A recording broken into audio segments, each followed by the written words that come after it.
No, I don't know about Elian. I saw him, but I have no idea about his time. Yeah, I don't know. I didn't even see that much. So we will know later.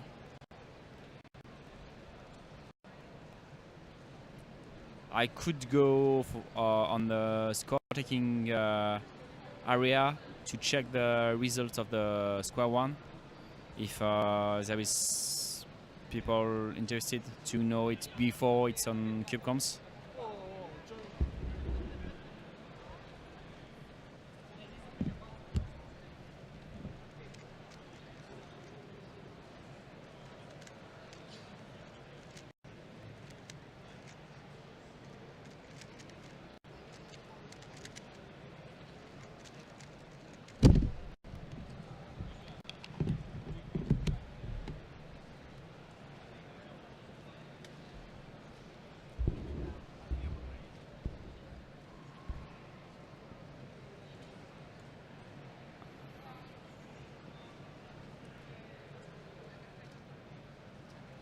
Oh yeah.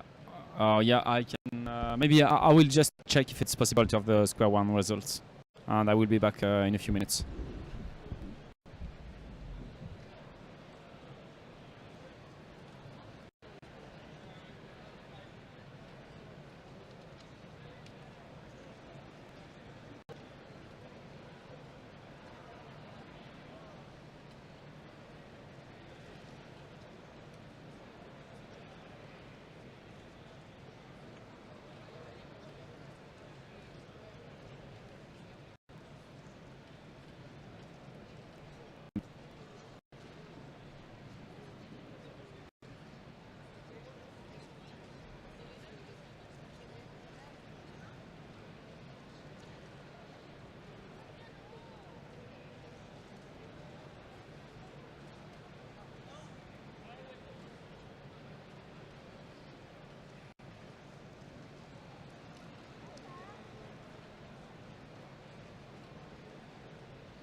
Hey, we are back, and just when Juan Pablo is doing 35, I'm going to quickly give you the results of the square one.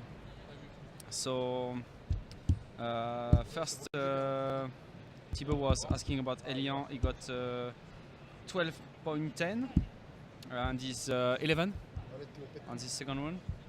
5 is Charlie with 11.02. 4 is Jacob with 10.91. Third is Daniel Valin with 10.47.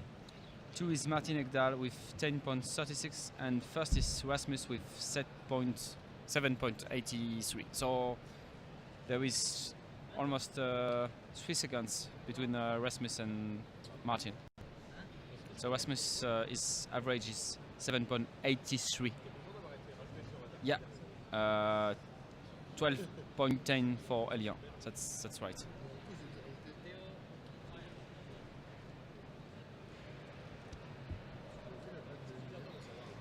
Elian is probably in final, yeah. I think so. It was 11 when I checked, and all the blue area was entered in the cube comps, so maybe we'll lost 1 or 2 places, but not so much, I think. So now we have Theo on screen. Nice. Nice. Salut, ça va. Est-ce que vous savez les autres temps qu'il a fait, Théo? Peut-être son premier. Hein. Ça fait pas longtemps que ça a commencé. So.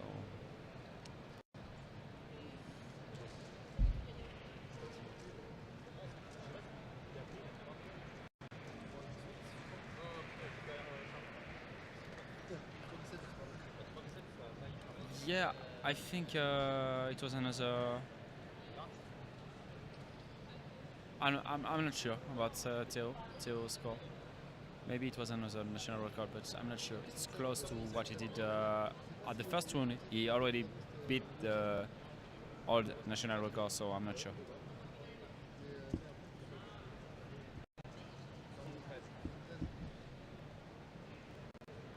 I think he can definitely improve the average.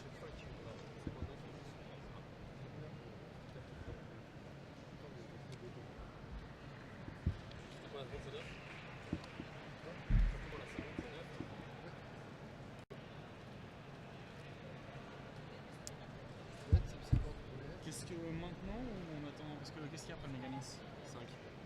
Et du coup t'en fais? Non, je staff par contre. Je staff 5. Après le méga, je staff. Maintenant. Okay, so for those who are interested, we have Jules with us. So he won the first round of Pyraminx. So we are going to ask. Yeah, it's James. Right. So yeah, Luis was asking for something. So if you have any question for Jules, and I will start by asking basically what happened in the first round. So did you had great time? What happened with the other concurrent? Do you know which time they got? And yeah, what do you think for the next round? So for this round, I got 2 one look, maybe a third one, I don't remember. That were bad souls, but that since I can one look them, I knew I could do them fast. So that was the first one, the 2.11. Yeah. And the last one, so 2.6. It could have been better, but I was kind of stressed because I had counting 217 and 236 at that point. And national record, well, PB is 230, so I could have done it. And I one looked the last soul, so I stressed, and the others, yeah. I think Timon failed 2 souls, so he got a counting high 3. Yeah. Dominic, I think it was pretty regular, but in the high 2s, low 3, so it's not so good. Marco was second, so that's good for him. Okay, so I would have to check before the next round. Who is who? Like, I don't know Marco. Who is it and how he looked like? So yeah, maybe we mainly had you, Massier, and Timon, and Oscar, and I don't know who else, but Oscar almost didn't make the cutoff. Yeah, He did but he 11 on the first one or 12. but he got a Yeah, nice he got, last one, 260, and Yeah. I don't know. But in fact, I think we just saw the two last serve of Oscar, so it was. He seems he seems like a good guy. Yeah, that's Oscar. Anyway. Yeah. He's not good at Pyraminx, but he's nice, so we keep him. Yeah. So no interesting question, as there is just someone asking if you can do the world record in 0.29. It seems hard. Maybe 092, but it wouldn't be a world record. Yeah. So no. Yeah. What's his world record? 091. 091. I'm not even sure I have this at home. I think I have 08 something. Okay. Or 89 maybe. So that will be really hard. Yep. So what I wanted to ask you also was the same thing I asked to everyone about your practice. Did you practice a lot before the comp? What are your goals in each event? And also more specifically about the practice, do you time all your practice, or do you do it without timer? Do you take breaks sometime and get better after a break? Or what can you say about practice? Well, I had a lot of time to practice the last few months because I didn't have any job, so I was looking for a job, but otherwise I was staying at my parents' home. So I had a lot of time to cube, so I spent most of my day doing this instead of searching for a job. And when I practice, I always time solves. Even when I'm warming up for a competition or something like this, I always time solves because my main events are 3x3 and Pyraminx, which are super fast events. Yeah. And picking up the cube is super important to them. So it doesn't make any sense, in my opinion, to do untimed solves in Pyraminx when you start in hand. You don't know what you're doing. Maybe you're doing 1.5 something, but it doesn't actually say anything. So I always do time solves with my stack mats. And usually I put some music or some YouTube video or some TV show and practice during it. Okay, and when you practice 3x3, do you time yourself also? Or? Yeah, same for 3x3 Pyraminx, and even 4x4 I do the same. Okay, and Alexandre said something interesting before. He said that because he came for an interview. After 5x5? After 5x5. Obviously, because he couldn't came before 5x5. So he said that he was trying to slow down and thinking about what he's doing and how he's doing it on his 3x3 solve. So are you doing this kind of thing? What do you mean? Yeah, no, you're not doing this. No, thinking about how can I do this pair in other way, this kind of thing. I kind of do with OLCP, but sometimes there's some I learned and I don't use in every solve. Yes, and every it's the kind of stuff. Sometimes I have one at home, so I say, hey, this time let's try to actually do it. But other than that, I don't think at all about especially the pairs, because I'm quite bad at.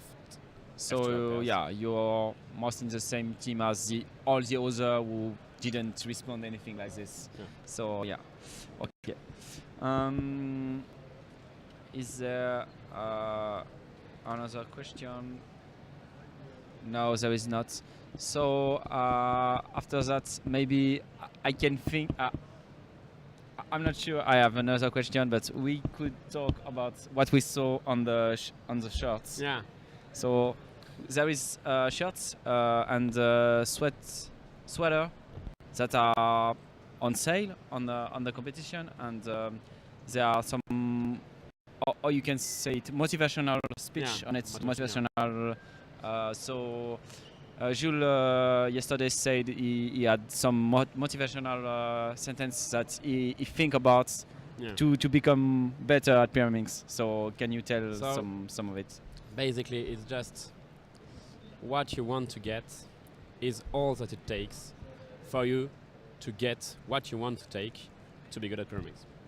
Yeah, that's very deep. Yeah, I think that's my personal motto in life. Not only for Pyraminx, but I think everyone on the Twitch channel should think about this and they will become better, especially at pairings. Yeah, it's a life changer. Yeah. Yeah. So we will talk again after next one of pairings, maybe. Yeah. So it's tomorrow. We'll see.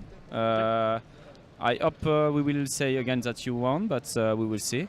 I hope And too. maybe sometimes it's better that not winning the second round than winning the final. So Yeah. anything happen, it will be a good thing. Like we will see the right good side of it. So thank you, and also just one last thing. Good luck with stuff because you're doing a lot of stuff. I think Thanks. all Yeah. the day, and when Luis this morning say that there is a big work doing by the staff, you are part of it, and I know you are doing a lot. So thanks, and Thank you. good luck.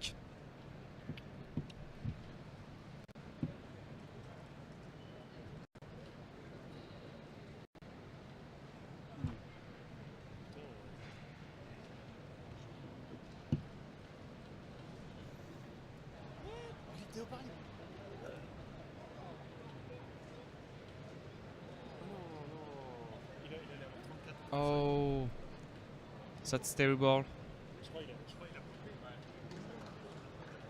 Oh, Theo was at the end of the solve and he popped.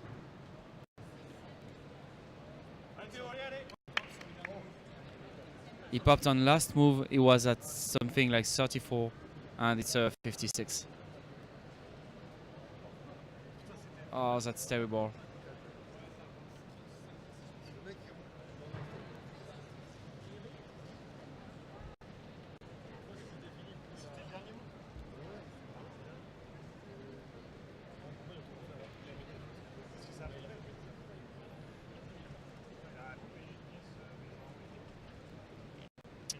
I don't know if there is still there's still one. Yeah.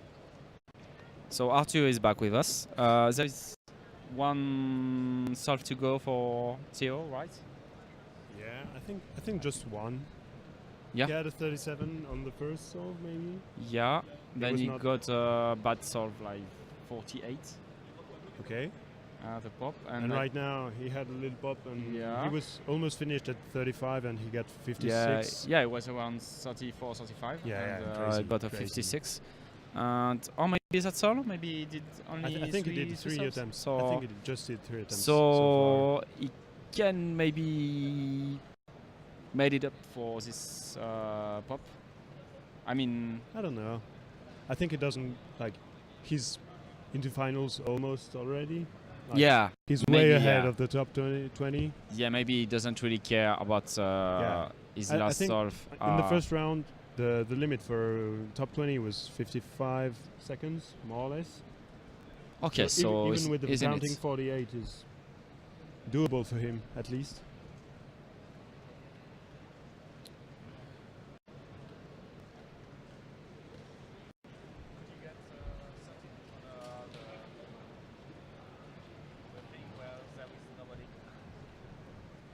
On the one there is yeah. Thanks. Pour Juan Pablo? Non. Whisky? Merci Juan Pablo.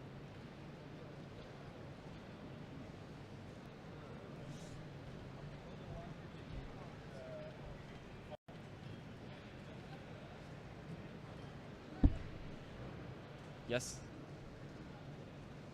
Oh, it's yeah. It's almost the same. So maybe you can change. Yeah, you can change the setting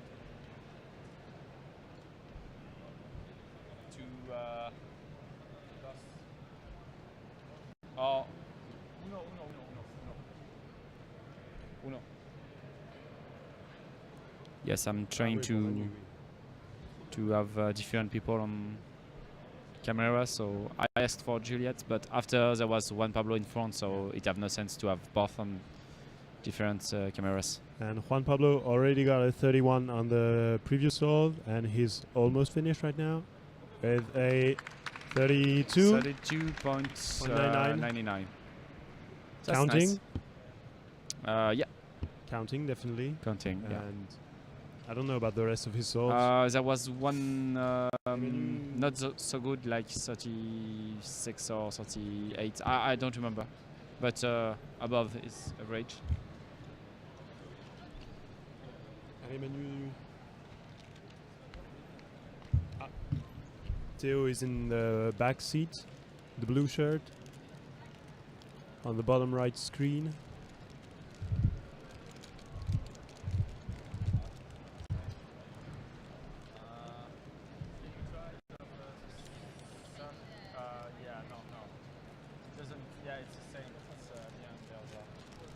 C'est bien là, c'est bien. That's a bad thing. Yeah, this is yeah.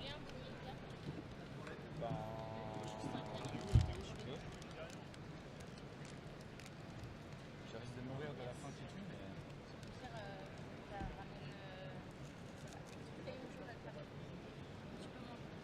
On va toujours s'arranger.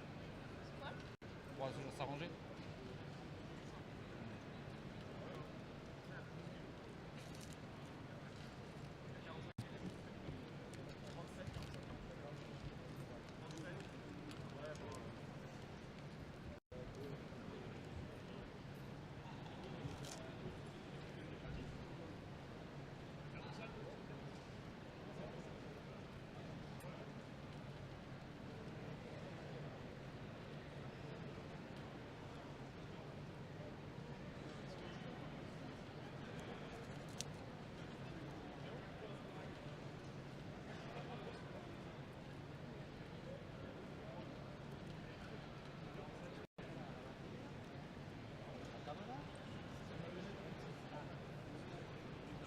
Yes, we can do an interview with Theo.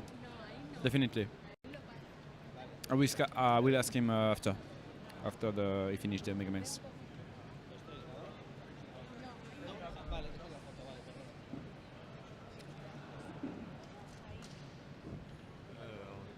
Alors Juan Pablo devant, mais ils l'ont pas sur. Ah si.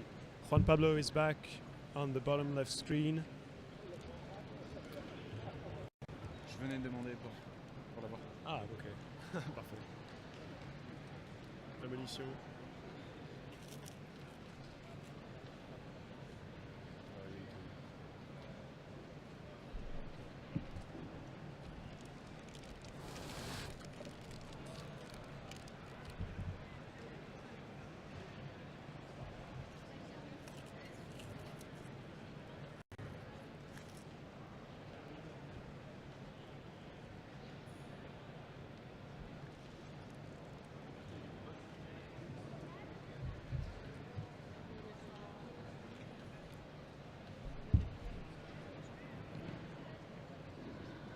And 37 for 37.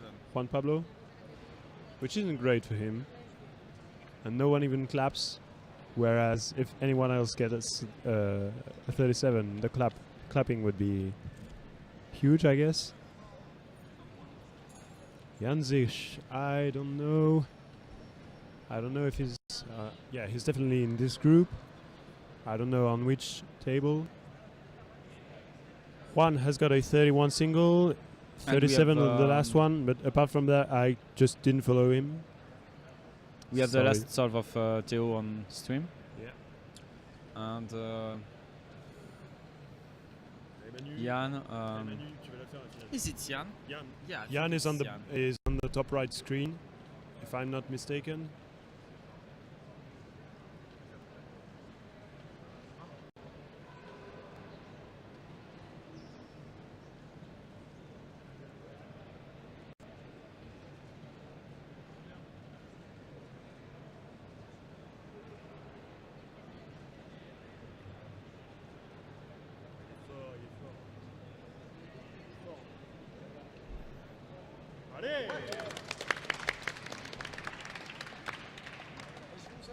Nice solve for Theo.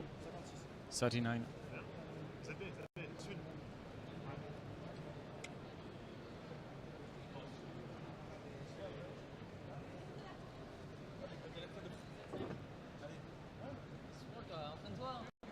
I don't know for the exact time of Kevin Gart. I can't tell you. I saw him, but I didn't memorize. The density of megaminx in Europe is getting crazy. Like so many people averaging like low 40 seconds. Oscar is in this group or in another one? Oscar is in this group. He's there. On the back table, yeah.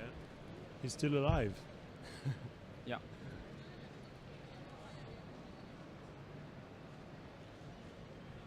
And Amos on the bottom left screen.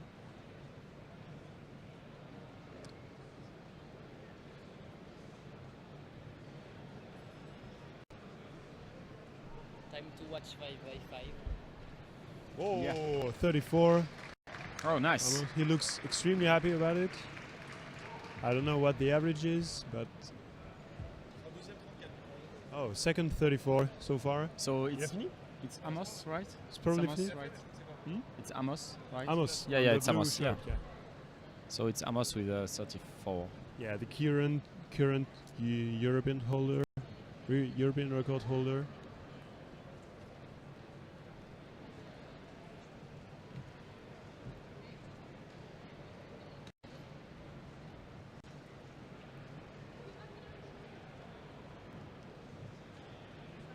And now we have Lukasz on stream.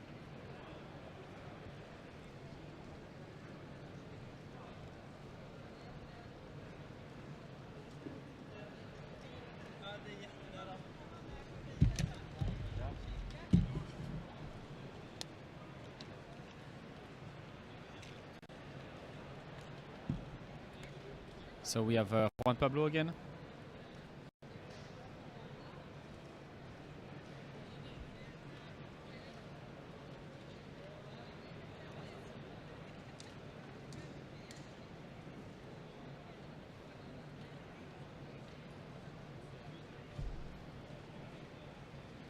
Arthur?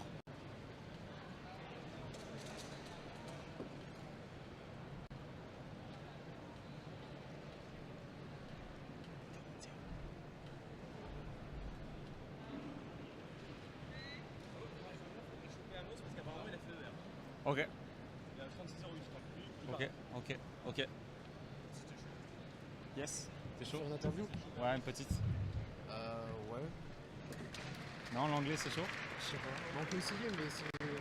Sinon, tu parles en français au pire. Yeah, it's probably European record for Amos. And there is a 32 for Pablo again. Il a fait le record. Juan Pablo, 32. I'm not sure if it is on record, maybe. So there is Theo with me, and oh yeah, we are on the stream. So yeah. So just a few questions. You can ask. You can answer in French if you want. I will Yeah. translate Okay. later, as you want. So just to know how it went for you. Was it good? And I saw you had the pop at the moment Yeah. where you are doing your best serve. So Yeah, I Stuck- messed up the last two moves. yeah. And the two edges swapped, actually. And I got a 55 Yeah. after. So was it your it was your personal best, right? Officially, Because- yeah. yeah, that's too bad. It will be a French air. Okay, thanks. Okay, so a few questions about your goals and your practice. So, what is your goal at the European Championship? Do you want to be on the podium, or what? Yeah. What do you want to get? Do you want to get some other national record because you break the both single and average On the first round. already on the first one? I think I can be on the podium, Okay, but we are four for two places. okay, There is me, Jan, Kevin, and Oscar. okay. And Amos did really Yeah, well. and Amos, He just it's got very the impressive, yeah. European record He's very for fast. single, I think, with this 32 or I didn't saw that. yeah, he just got 32. So I think it's European record. We are going to talk with him just after. Yeah. Yeah, yeah, 32.53. that was the previous year. Oh, really? Yeah. Okay. So, But yeah, Maybe- he broke the average. yeah, okay. It's 32.08 now. I will ask him what he's done. Yeah. So, about your practice, how much are you practicing? Are you practicing a lot every day? It depends. Yeah, someday I can do more than 100 of souls of Megaminx, but it also depends if I have the time or Yeah. yeah. So, how But many? in global, yeah. maybe 15 solve each day. Okay, that's a lot. How many time? Yeah, because Or at my level, it doesn't take too much time, but like 1 hour. yeah, maybe. Yeah. Okay. Okay. And did you practice especially for the European Championship or not? Or You yeah, kept your- more intensively. Yeah? Yeah, Okay. but not so much. Also, do you have other goals? There is Megaminx, but the Yeah. other events. Is Oh, there anyone where you do good and? I will try to reach the third round of pyramids. Okay. Yeah. I'm not sure I can get it, but I will try. What's are your time for I pyramids? can do low 6, high 7, high 5 average. Yeah. Okay. So also you have a lot of good pyramids in France. So maybe Pyramids? you can ask to other. Ah, yeah. Yeah, I there had is cats, Jules, tips, there is yeah. Anthony, there is you can ask for tips. So maybe you have more chance to be good Yeah. in France. I don't know. Often there is communities in one country for one event, Yeah. especially, and yeah, I don't know if it's the case. And okay, maybe we will talk another time if you Yeah. get good results on the next one. The next one is the final. Yeah, the final Yeah, is on Sunday at 2 p.m. So maybe we will see each other after the final. I Yeah. hope you will be on the podium. Yeah, I hope too. And good luck for the rest of the championship. And thanks for passing by. And I will ask if Amos can talk with us. Thank you.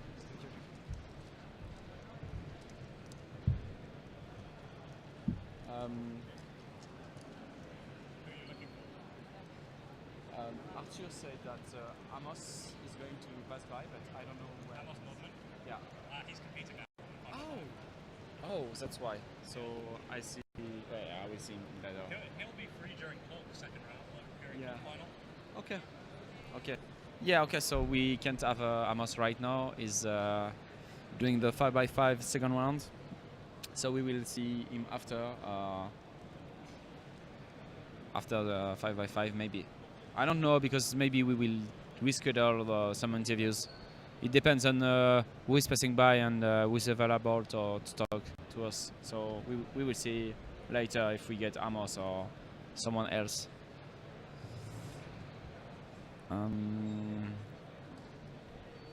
So I have no idea about the Amos average and how many continental records. I have no idea either. I don't know. Megaminx is still going on the yellow stage, so the results for that won't get refreshed for at least 20 minutes because all the results need to be in Yeah. before CubeComps gets updated to everyone. So Yeah, and sorry, I didn't see you, Christian, before Thibaut when Theo was here, and yeah, I will ask him about this question tomorrow, or no, Sunday. He said Sunday is the final of Megaminx, so we will talk again with him after the final. Yes, that was the result of Square One. yeah, I went there because they wanted the results, and yeah. before it was online. So yeah, I don't know. Maybe I'm going to take a little break until the second We've got block One final after this, and then start. it's Square One final, and then 6x6 and 7x7 finals. Yeah. But there is only one. I mean, all the groups at the same time for the round of 5x5. So it will be. Amos, il est parti faire du 5 en fait. Yeah, James told me. Ah, Nice. Arthur, tu veux parler un peu? Tu prends une pause? Cool. Bon matin, James. Bon matin, Bon Arthur. matin. Ça va? Oui, plutôt. Bien. So Mario is going to take a little break, and we're Yep. now joined by Arthur Gassin. Hello. Hi again. How did you do in a 5x5 blindfolded? I did awesome because I did triple DNF. Oh, yes, that's exactly I what wouldn't we say all as want. usual, but it happens. Yeah, When you don't practice that much, it happens. yeah, and you can never be sure with 5x5 blind. Yeah, especially 5x5. Yeah, yeah. It's like the best event. Just for this single reason. Yeah. You're never sure. You You're never always sure. get it. You could average 20 minutes and podium in 5 blind at a world championship, just like Daniel Shepard did Yeah, in but 2011. like 10 years ago, Yeah, 7 years ago. yeah, 7 years ago. Yeah, there was But- there was a lot less density. Yeah, Obviously. so I think at the time Ville Seppänen had the world record with Okay, 10:03, and there were a bunch Oh. of people who averaged like 13 or 14. Megaminx ER.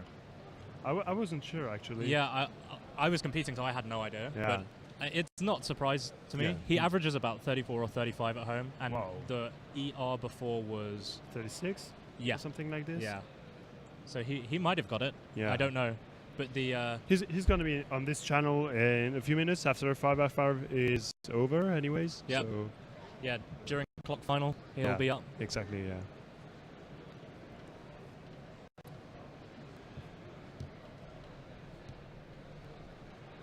Felix and Hayes will be doing 7x7 at the same time. People are doing it in Madrid. Yeah. Ooh. I don't think we have too much challenge for the world record, unfortunately. Kieran is Kieran, maybe for a single. pretty yeah, but good. No, 147 no, is 147. absurd. Like sub 2 is doable because I think he's done at home. yeah, or he has. almost. Yeah, I think he's got a 202 as his Okay, PB. 2-2, yeah. But like 147 is out Yeah, of this that- world. Yeah, that's Honestly. really, really insane. World's best time.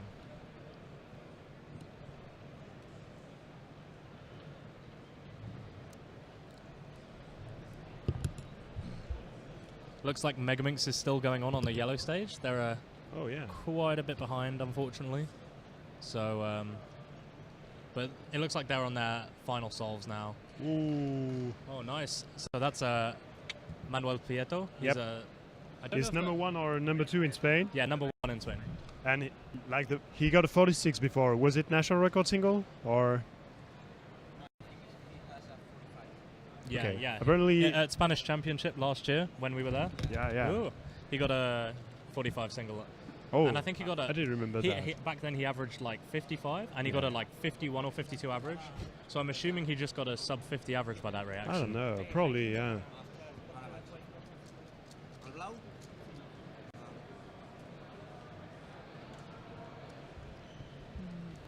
Arthur, do you think Alexandre will be? Merci Johan, question excellente. 5x5 is starting right now. Yeah. Henry, Simon, Abdelak in the back, on the back Henry tables. Gerber as well.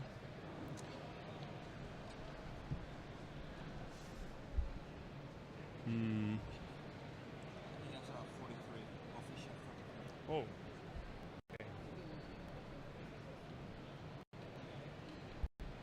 Brandon, who's that guy on the right next to Brandon? That is a good question. He's not on one main screen yet, but he might be Nope. soon. Staff. Oh, we're missing some stuff, so I will announce that quickly, and I'll be right back. Alex, tu veux parler ou pas? Alex, tu veux parler ou pas? Yeah. No, I'm going to do To watch? 5x5 Oh. as a judge. No, but it's full. So Oh, okay, yeah. no, I'm not going. So I'm back. I did. Alberto? Okay, 55 for Abdelak. That's definitely his average. Dario Roa. No, on the top right screen is someone that I don't even know. I've never seen that guy. Nah. Brandon on the bottom right screen and Sebastian Weyer on the left. On the So I left did screen. Megaminx, and I was hoping for a one under 1.10, and I think I get it. So not bad. So these guys are doing 5x5. Yep, second round. We see Sebastian on the bottom. Richard, the Swiss national record holder, on the right part of the screen.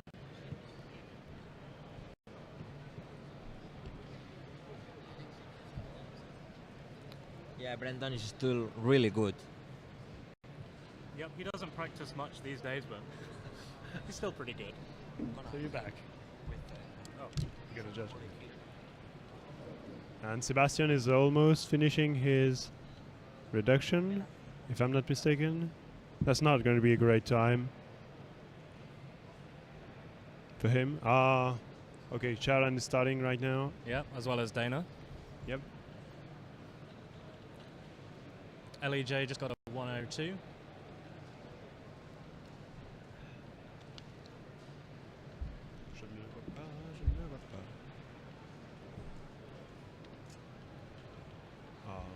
Oh yeah. C'est un courir. We should get the people here to like sit down. Yeah, it's so difficult. Yeah.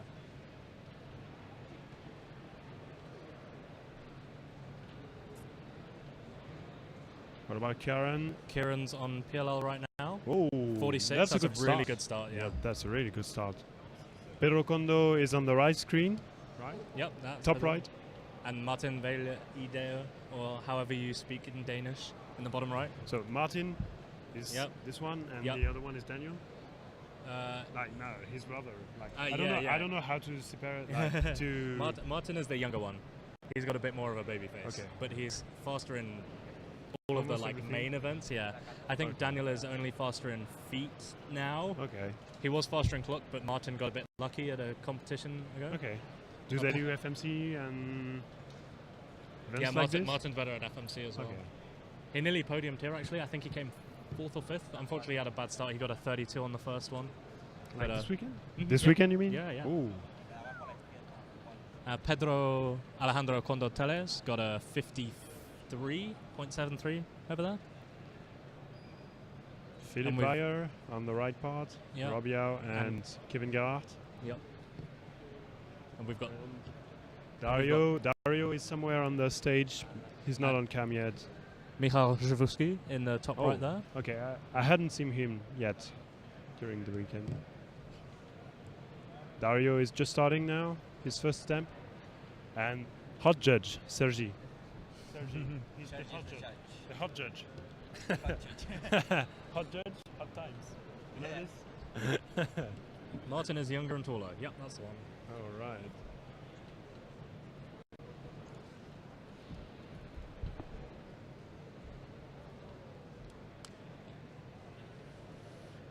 And Rob is finishing F2L right now. Ooh. 57.41 for Rob. That's pretty good. He'll be pretty happy with that, I think. 57 as well for Philip. Can't quite see how Dario and Michal are doing. Dario Under the 56, table solvers. Oh yeah, 56.71 there. 56 for Dario and not sub 1. Oh, Ooh, not close. quite. Really close to 1 minute. I didn't know Michal was that good in 5x5. Yeah, I think he had like a bit of a big cube practice in the past year. Okay. Because he went from only doing Scube to Yeah, 2, 3, Get- 4, and 5, yeah. and 5 now. Yeah. So we've got Mats Volk in the bottom left. Yeah, one of the favorites, definitely. Yeah, I think. For third place, I guess. I Yeah, think I Kieran think and Kieran- Sebastian are yeah. way ahead. Yeah, and then third place it's either Mats or Mats Or- or Abdelak or yeah or Dario maybe or Philip. Yeah, well. there's quite a few people who So could many, sneak in yeah. that third place. Maybe But yeah. Rob. Maybe Rob Yeah, or yeah. Brendan. If Rob performs well, Yeah. and Brendan as well. Brendan definitely has the capabilities to get low 50s. Mm. His And- PB and Matt's- average is like... Matt's just got 54 as Oh, the nice, first yeah. stall. there's a 54.41 at the back there. Can't tell who it is. Simon, Oh, nice. one of the German guys. So lots of good times in this second round so far. And we've got Keaton and Pedro in the top right. And Richard 102 in the bottom right there. Yeah, okay. That's his average an hour Yeah. so far. He beat his single this morning, Oh, nice. but not the average. 56 or 57, I'm not sure. Okay. Pretty good. Yeah, yeah. Where's Ellie? That's a good question. I think he... In this group? Like on this stage? yeah, On this I part think of he the should stage, be on or- this stage. Okay. I think he got like a 103 or 104 average in the first round. Yeah, but but he five, might, he five might by be on the five. second stage. In 5x5, when you get a cube scrambled wrongly, you gotta solve it first. Yeah, you have to solve it. And that can make up to a lot of time. Like you can lose a lot of time. Yeah. in terms of- Kieran just got a 47.87, so really good start for after him. 46 flat. Yeah. So Oh. ER average I think is 48 so far. Yeah, 48.2. Yeah. So he's definitely on course for that so far. And now we've got Wojciech not in the top right, Kevin Gerhardt in the bottom right, and they've just panned to Robiao on the bottom left.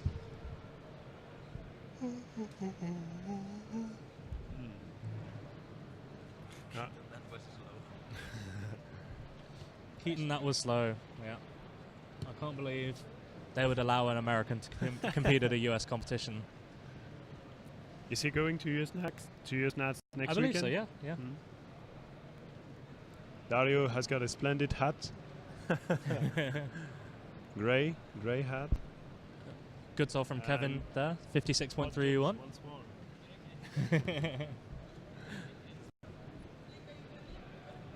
Yep, scrambles have to be correct for... I mean, you have to check the scrambles for every event. Yeah. For Megaminx 6x6 and 7x7, if they're not correct, you should have your delegate approve them before sending them out. But Yeah. they don't have to be correct. Talking about that, I was actually quite surprised because I was talking to Henry Gerber Mhm. today, and I was just congratulating him for podiuming in feet, and he Yep. told me I had a very bad start because I had missed scramble on the first solve, Yep.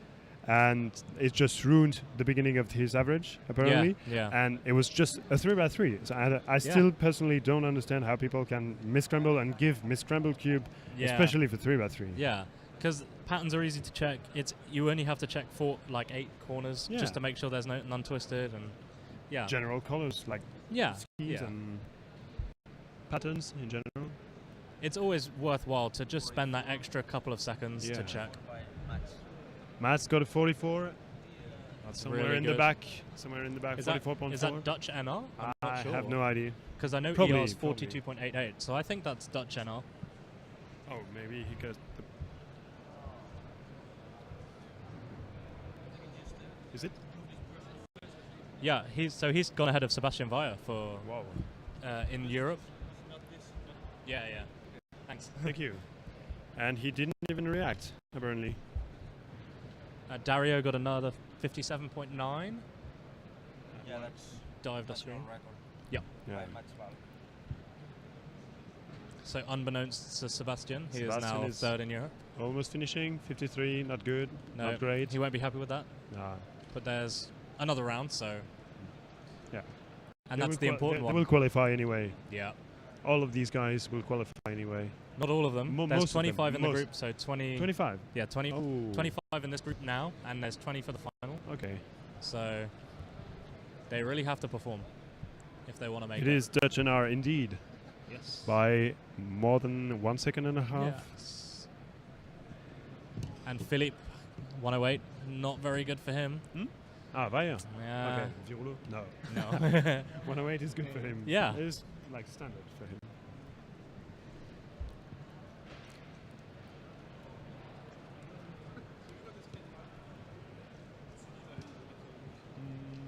So we've got Kevin Gerhardt on screen, Robiao and Martin Vele Idea. Egdal. I just say Egdal. Yeah, I think the stream will understand it better if I just say Egdal. Or just Martin. Yeah, yeah.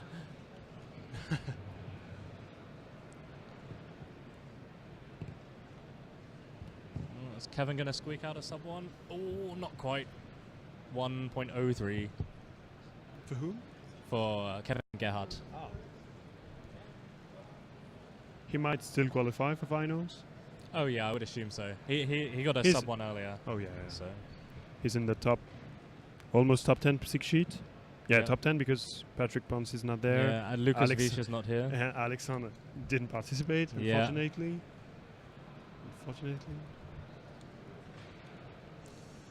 Doesn't look like Rob Yao is doing so well.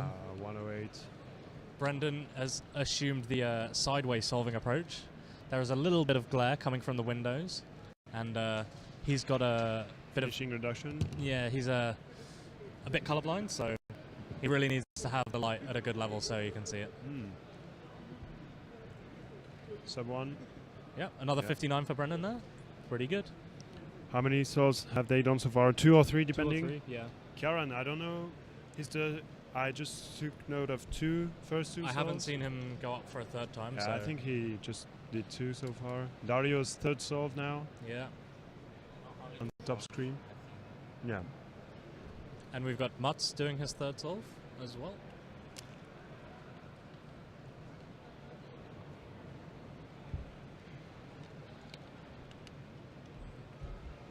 Ooh, Amos Nordman on the yellow stage just got a 58.31. That's pretty nifty. Yeah. Nifty. Nifty. Nifty. Nifty. It's like N-E-F-T-Y? N-I-F-T-Y. Nifty. Yeah. Nifty. It means like, it's like kind of neat and cool. Nifty. Bit of British slang for you all. Yeah. I will probably never use that word again. No. Who knows? Mutz with a 57.77. And someone just put the tripod in front of us. Yeah. That is great. Yeah. And Dario 58. Kieran is not on the screen yet, but he might. Oh yeah, he's in the back. Somewhere in the back. I can see he's in the very back right. Yes. I asked the guys. Okay, on the Oh, yeah, there we go. bottom right screen. What did Cornelius do? I don't know. I think Cornelius is on the yellow stage. I Oh, didn't he did participate in 5x5? yeah, yeah. I saw him participating in 5x5 earlier Okay. today. So I think he's just on the yellow stage. There's quite a lot of good people on the yellow stage. I see Leon Schmidtchen, Oliver Fritz over there, Tobias and Petter. some of the yellow stage can maybe get Yeah, onto finals Definitely. if they do perform at their best. So we've got Kieran about halfway through a solve now. Unfortunately, he's another one of those under the table solvers, which is quite common for big cubes. So can't see so much.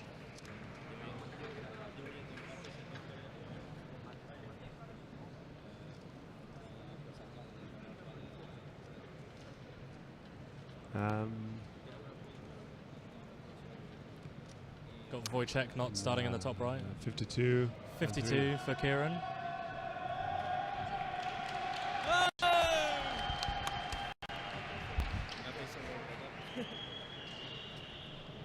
Irrelevant shouting. Nobody go over there. There's no reason to go over there. Du coup, on a Coelion au square one, oui, absolument. Je ne sais pas ce qu'il a fait au deuxième tour, mais il était 10e ou 11e au premier tour. And back to 5x5. Square one semifinals are done. It looks like Sebastian Vyers trying to ask for an extra because of the screaming, which makes sense. Where is he? He's just in the bottom left screen now. He's just speaking with Oleg at the moment.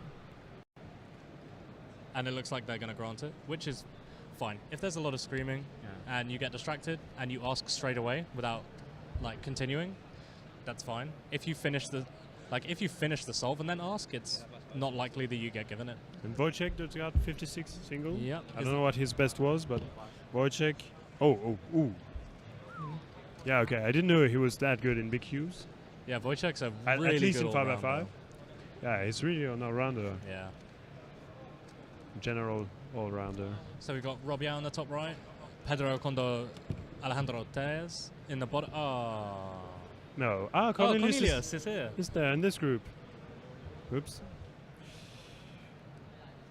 What happened to Seb? Apparently he asked for an extra. Yeah. So there was a. Yeah, a I little don't know bit if of you guys heard it, but there was a big scream in the back of the hall, and yeah, that I can imagine that's quite distracting. So he just asked for an extra immediately.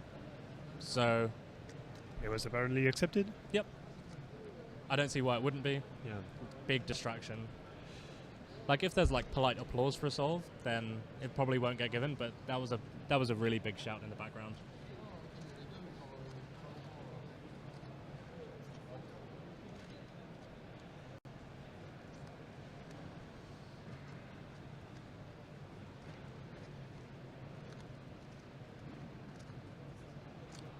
Looks like Richard Delacoste is Already, yeah, on already last four on edges. last Yeah. 4 edges. It's crazy.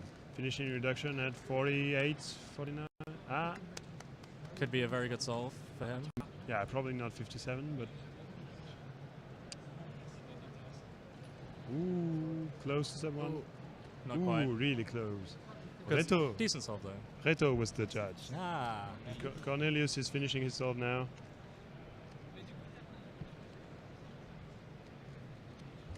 And it's not sub 1 for Cornelius, unfortunately. What's his best? Ah. Qu'est-ce qui se passe? There he is. So he has a 54. Very Whoa. nice. Cookie. Chocolate. 104 flat. Cookie. And Dario in the back somewhere got 52.77. Yeah, you can just about see him in the bottom right screen, just Yep, exactly. hiding away. Sebastian is doing another solve at the back there. And Mats as well, but I think you can't see him. Yeah. And he's almost finished. Cookie. 103 for Henry. 47 for Mats.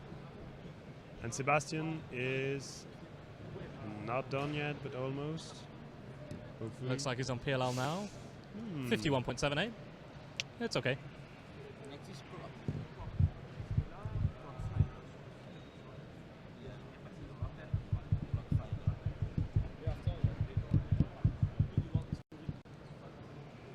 Is it clocked right after this? Indeed it is. So I'll be disappearing off after the Don't you want to round. warm up a little bit? You Nobody don't care. cares about clock. Not even people who Nobody make the cares final. about clock, right? No.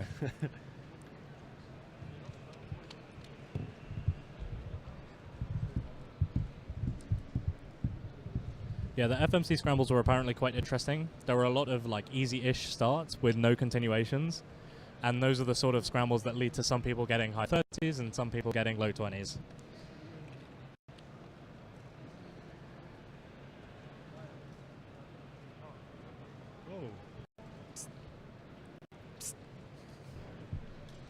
Oh.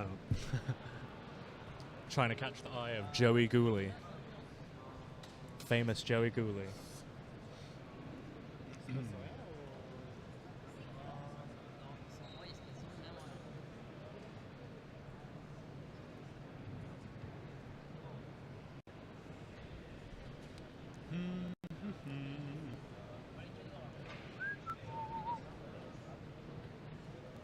And Ellie is in this group. He's just in the back left. Oh, Kieran 46.8, that's really good. 82. He just needs a 49 to get easily NR, if not ER. Yeah, so what's ER at the moment? 48.2. 48.26. And he's right? got 3 times below this, like by Yes. far. Yes. So let's take his middle two. These Wait, ones. wait. 47, Hold on. 87, What's and the 40. ER? 46.8. 48.26 times 3 minus These and these. 47.87. And 46.82. 46.82. So he needs a 50.09 to tie. To tie So, ER, yeah. which is like doable for him, Very obviously. doable. Yeah. Very doable. He for averages him. about 48 at home, so Yeah. 50.09 for Kieran to tie ER. I presume 50.06 to beat. Oh no, 50.07 is required to beat him. Yeah. And we've got And I was Yeah, very he confused for a he cannot second. reach world record 3 from Soong. No. he can't. Even with the counting 46 flat, Yep. it's gonna be too high. So we've got both the Slightly too Vyres solving at the moment. Yep. About 30 seconds in. Philippe on the left and Yeah, almost Sebastian on the right. Almost simultaneously. Simultaneously. Oh, Yep. I got it. Probably be ER. Hopefully. It's not done yet, but No. it's doable. 51 for Philippe. Oh, That's very nice. quite Yep. good. Yep. That's like really good for him. I think he averages about 55. Also. Philippe Vailleur. Okay. Yeah.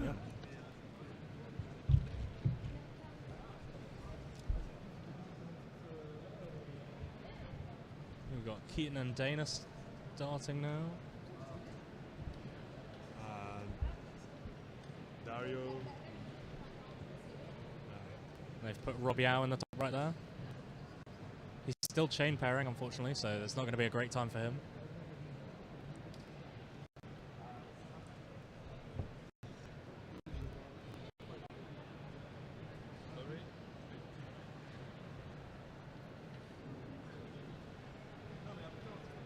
Yeah, 107. He won't be happy with that at all. Oh, Karen is Oh, getting on his table right now for the last solve. Mats is just starting as well. I know. He's choosing another table. Yeah, so we've got Kieran in the back right. So 50. Out of the pressure. Yeah. 50.09 to tie ER, 50.07 to beat NR. Fingers crossed for him.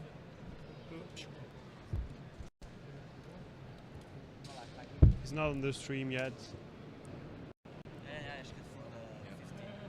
Okay, he's starting solving we right go. now. Oh, he is. In on the bottom stream. left there he is. Yeah. And away he goes. And Abdelak sitting right next to him. I haven't really followed him, but he's going to be in finals anyway.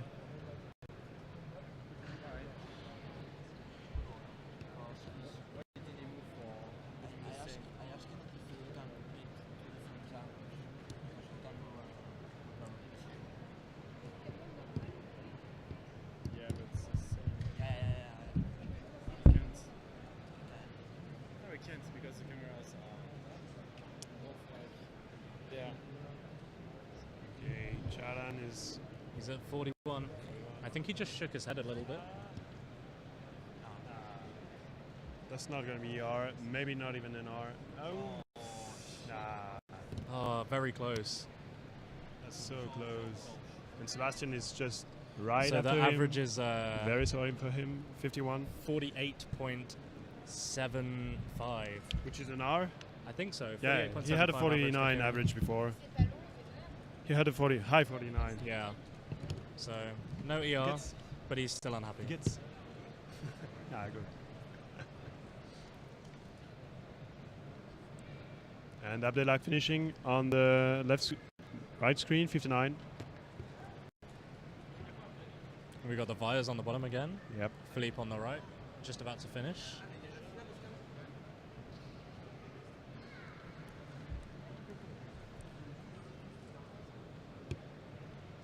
Philippe is literally finishing his solve. I think he's just starting 3x3 stage, so Oh. not a good solve for him. Yeah, I couldn't see anything. Yeah, he's going to be in finals anyway. Probably. That would be a big surprise. Yeah.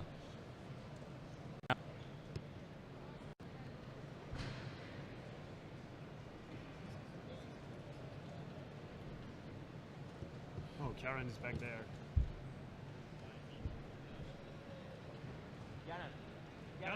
Karen. You want to interview him? Oh, you get the finals. I've got to disappear for class. Sorry for you. It was just short. It was just Yeah. short. 50 flats. It was 55. I needed flat. it. Yeah. Yeah, You tie it out. I got so nervous there. Yeah, at I the end. guess. Oh yeah, yeah. It's, were you guys able to work out the average anyway? yeah, Yeah. it's 48.75. I think. That's not PB. 48.5 is PB. Oh, did you get that in the first round? No, Peterborough. I got 1.6. It's not Oh. updated on CubeComps on the Euro website. Ouch. I got 23rd last time, so definitely happened. Looks like Philippe was a bit behind as he just waited at his station for the new scramble to come. Oh yeah. Yeah, and if Sebastian got an extra anyway, he's going to be a little bit late as well. Yeah.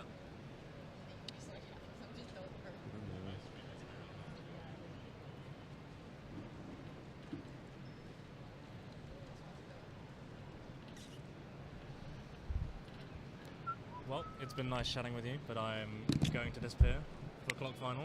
Adieu. Au revoir. Who wants to take a seat? Who wants to come and talk with me? Alright. I know nothing about that. Oh. Alright. I'll commentate some clock. I'm gonna take. Non mais t'inquiète, je connais rien. Dana Pop Squat. De qui? No, Non, je sais pas. So. It's funny because I can understand that. You know about Claude. So now we have Mario and Keaton. What's my name? No, this is Oh, okay. Okay. How you doing? I'm gonna watch. Hi. So So we have a lot of people around the streaming area right now. So there is James and Arthur. We were commenting the 5x5. There is Keaton. hello everybody. And Hello stream. yeah, if you have any question for Keaton, that's now you can ask. And I will start by asking why are you in Madrid? And Well, Madrid is a really fun place. It also Yeah. happens to have Euros 2018, which is the main reason why I'm here. yeah, But you know, I like coming out to these competitions. It's really good to see people out here, and I think that Europe has great production value in their competitions, both at the competition itself as well as some of the stream.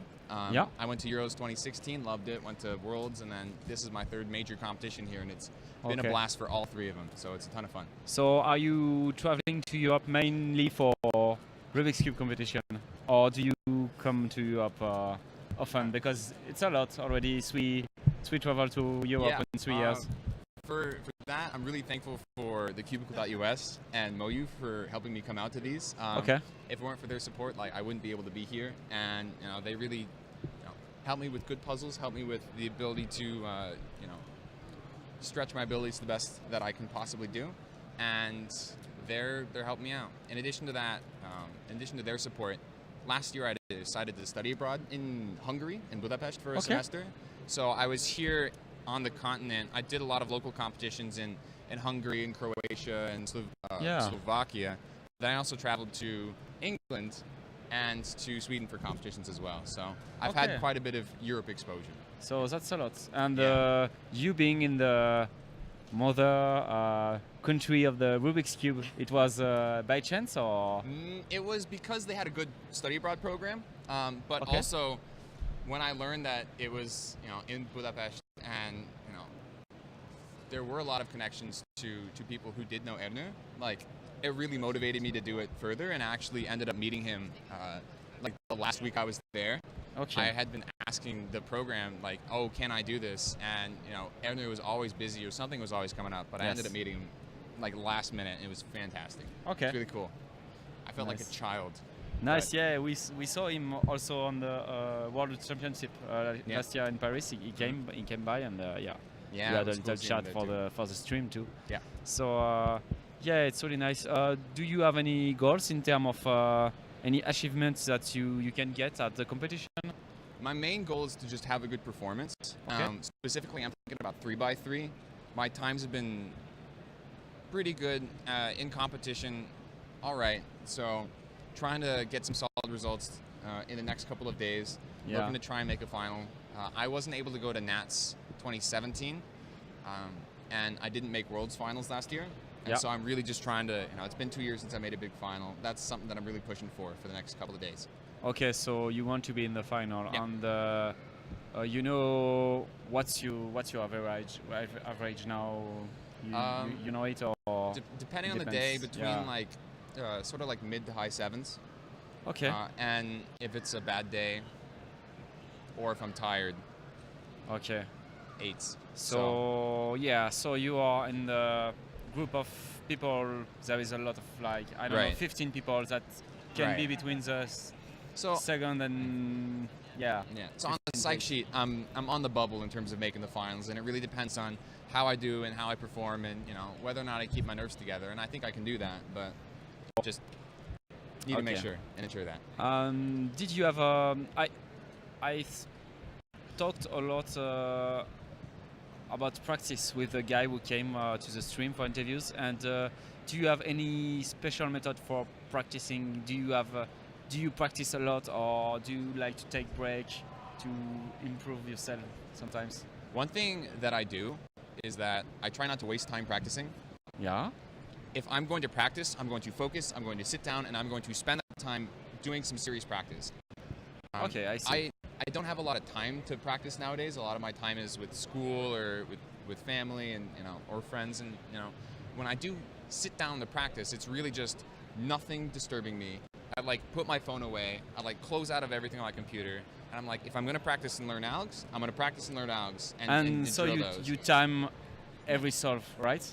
I time solves where I'm trying to actively work on my speed. But if Yeah. I'm trying to just work through something, especially with alg drilling, I just try to if I see an alg that I don't know when I'm doing a solve, I might stop the solve just to make sure that I get the alg instead of just do something quickly just to make sure I get a good time. Yeah, I understand. So that's really interesting because some of the people I interviewed respond I like to put something on TV and casually solving, not really be focused. And you're doing the opposite. Well, So the, that's the thing for me is that I think it's really important to try and have some sort of distractions around you, just because in the competition Yeah, setting, you're more you're like gonna in have to the- have some noise, but at the same time, I'm not gonna try and split my attention. I think the one thing I will do is listen to something, maybe like a podcast, but nothing visual, because I want to be focusing on the cues. okay. I'm looking at what they say on the stream.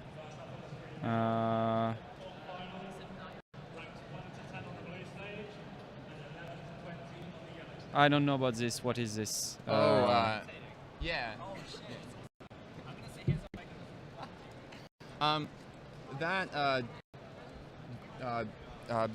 Dominik Vidakovic was a local organizer in Croatia, and when I went and studied abroad there, one of the things that I did was go to their competition, and they asked for a lot of feedback about the competition and in terms of how things are run and where they could improve.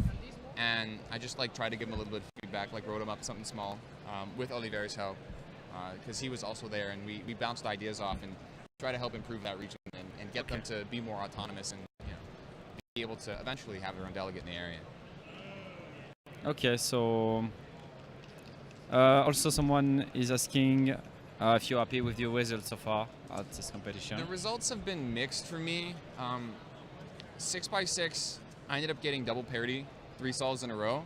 Oh. And so I just barely missed out. I got 22nd. 7x7, I got 1 bad solve and 2 good, but that's enough. I got 20th, so I'm in the finals, and that's what I care about. But then for 5x5 right now, it's also mixed. I got a 54, which is my comp single, comp PB single, but I ended up getting about a 105 average. So it's really close as to whether or not I make the next round, and I'm not gonna bet on it. So but- we are not sure for now if you're going to do the 5x5 final or. Right, I'm not sure. Okay. But my real focus is going to be 3x3 for the next couple of days. So I've been practicing that mostly for the past couple of months, and so I'm hoping that it pays off tomorrow. Okay. Last thing I wanted to ask you is, I think that setup of the waiting area and the scrambler area and the stage is really perfect. Yeah. Everything is well separated and. I think, and everything in the big room, Yeah. I think it's great with the other place where you can practice. And what do you think about this? Is it comparable to what you saw in the United States? Is it better? Well, when it comes to the big competitions, I think it does a lot of things right. One, it has plenty of space for competitors, just to hang out and have fun. And it's far enough away that the competitor area, just the waiting area, is far enough away that it doesn't have any noise problems. And there's plenty of area to spectate up in front, which is fantastic because it allows people to really just spectate here and then enjoy time on the back. But then when it comes to the competition setup itself, I really enjoy it. Like, I agree with what you said, that the banners especially sort of help hide a lot of the behind the scenes work and make it really clean in terms of the picture. Yeah. For spectators, people who may not have ever seen something like this before. But behind the scenes, it's also really nice. There are barriers between the competitor area and the scrambling so that people don't see it. As a runner for the competition, it's a lot of running. But I think it does a really good job, and it makes it really clean and professional. So I think it's fantastic. Yeah, Luis, who is the organizer, said that everything was designed, including the way of how to see it, like the path. The path of the runners. Right, I'm running in a circle all day long, and it's really, really nice for that because I don't bump into anybody. Yeah, it lets me do my job and makes my life easier. And because of that, you know, as a team, the team that I'm on, Oliver's team, has been really, really good on time. And it gives me more breaks during the day. We get our work done, and I get more time to just kind of relax and practice and do a lot of fun stuff as well. But I really do enjoy doing this stuff. Like, I do it as a delegate back home, and so I have a ton of fun. Okay, so yeah, thank you. I think maybe we can get Dana for a few questions and Dana? Yeah. Awesome. Well, thanks so much for letting me be on stream. Right? Thanks a lot. Yeah. And see you later. Yeah. Hello. Hi. So I'm Mario. Mario? Mario. Mario? Yeah. Yeah. So I will ask the same question Okay. I asked to Keaton. So why are you here in Spain? Well, I mean, yeah. I know you are here for the competition, Yeah, but why are you in Spain? Mhm. Because you're from the United States, Yes, right? yes. So have you done other comp in Europe before? And what can you say about that? Oh, this is my third competition in Europe, third time in Europe, second competition. Last year I did Worlds, and I'm here for Europe. I really wanted to come to Spain because I've never been to Spain, and it's really cool. The culture is really cool, and I have a couple days to explore the country. It's really amazing, and just being able to get outside the U.S. every now and then is really nice. Yeah. Okay. So you did already spend a few days in Spain. A couple days, yeah. Yeah. And what was it good? Or? It was really good. It was very hot, but I saw a lot of stuff I don't remember the name of. But it was really fun. Yeah. Okay. So what are your main goals for this competition in terms of speedcubing? Which events have you been practiced, and what did you opt for your ranking on the competition? Well, in like a very general sense, I want to just have fun at this competition and enjoy myself. It's sort of like a vacation. And then I like to practice 3 through 7 and then Megaminx, so hopefully I can make the finals for most of those. Okay, 3, 7 and Megaminx, that's what you said? Yes. Okay. And so what did you get for 7 and Megaminx? It's already for Megaminx, I think I made finals, I'm not sure yet, and then 6 and 7 I made finals. Okay, yes. Nice. Have you some special method to practice? Or I discussed a lot with other people who came here on interview about the practice. Some are really focused on the practice and do a few hours of practice. Others are always with a cube in hand and do other things while they practice. So what's your method? I actually like to do a mix of both. When I'm learning new things like new algorithms or trying to like be color neutral or something, I'll sit down and focus and practice. But then after I learn a thing, I like to be able to practice and have other distractions, so it sort of becomes second nature, so I don't have to think about it. So it's a mix of like super concentrated practice and just sort of doing it while doing other things. Okay, and what do you think about taking a break from practice? Like I talked with Daniel, who got the fit world record yesterday, and he said that he couldn't practice for a few days, and then he came and beat the world record. So sometimes a break can be good.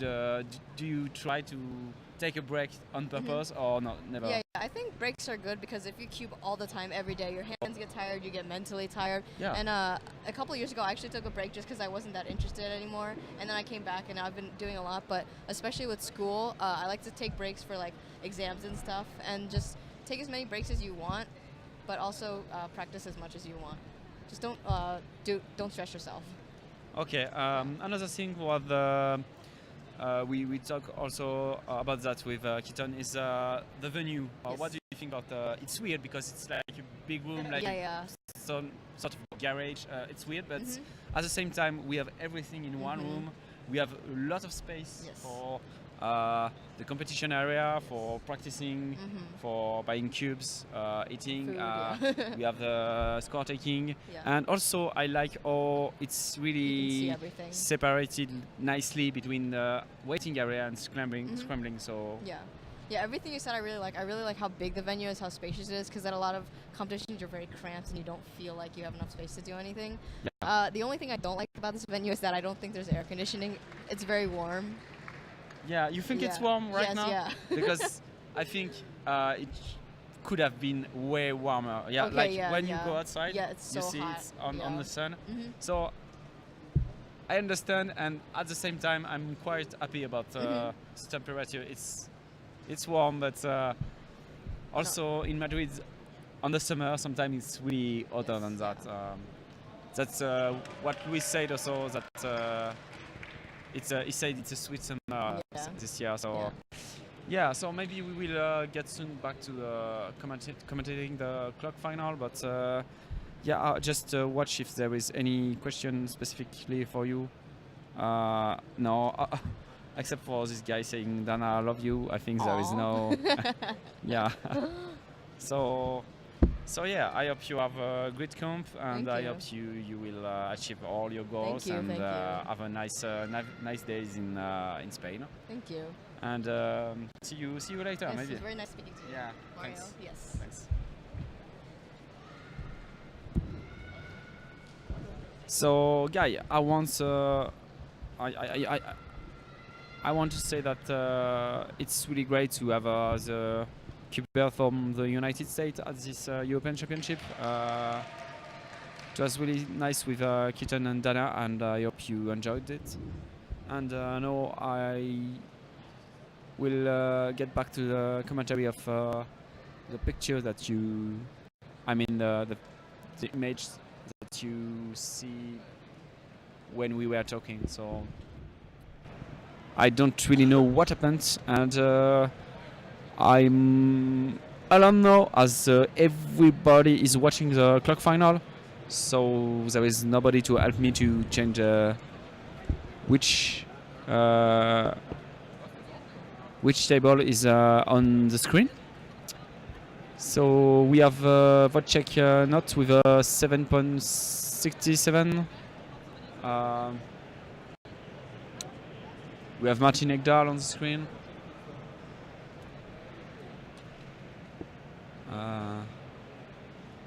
There is some discussion between James and Luis on the stage. I don't know what happened.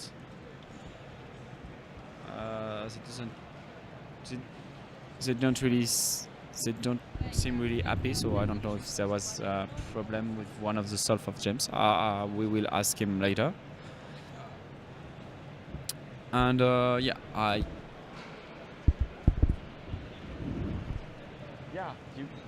you want to? Can I help commentate? Yeah. You can help but it's hard because you see everyone is in front of us, but we can do it like this, I think. Yeah, and just stand up, like yeah.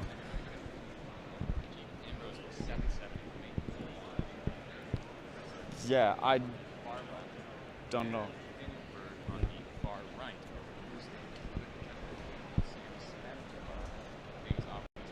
Jacob Ambrose is good.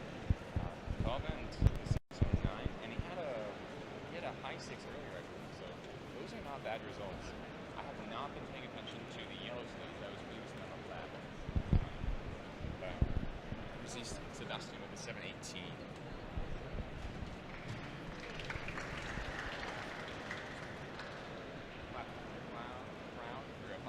Oh, nice. Has 2.5 and a 7 right now, as far as I'm aware. So those are not bad results.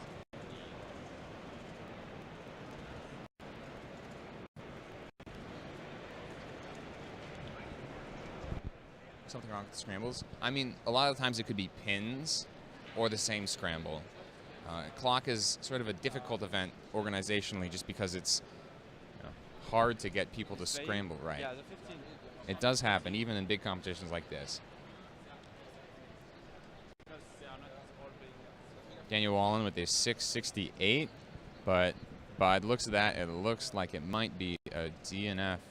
He's got a sad grimace on his face. Martin with a 695. clapping for that.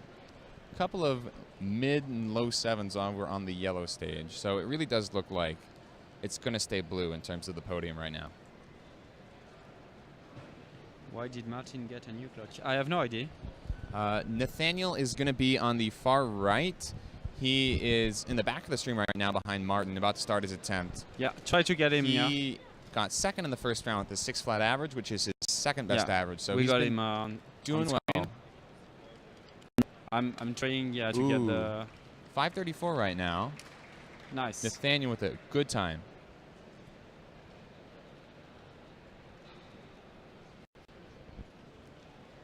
Wojciech's on solve 4 right now.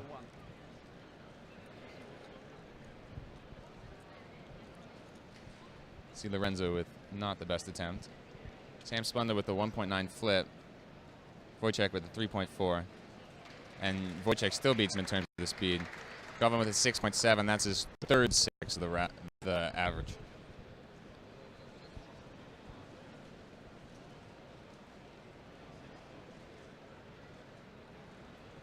Wojciech Not's done. He's got at least a 5.8 and a 6.2 counting.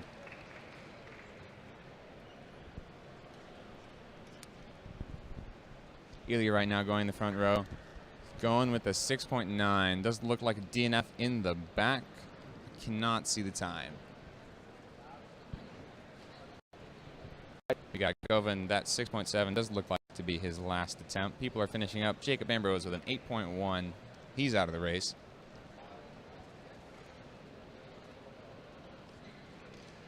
Yellow stage is cleaning up as well. Clap and go around for people's final solves. Daniel Vollen up in front. Same with Martin. Martin, 3-second flip. No, shaking his head. No bueno. Daniel Vollen with the clock solve, 1.8 flip. Looking good, but just a long back half. Corners must not have been nice. Nathaniel's going right now in the back. He's probably the favorite for second. He might be able to do something good. He's got a couple of 6s. He's got a 5 as well, so it really depends on what this is. Did he flip? Yeah. That's a shame. Daniel Vollen with the 707 right there. Sort of making up for that time that he had earlier. Sam, I believe, on his last solve.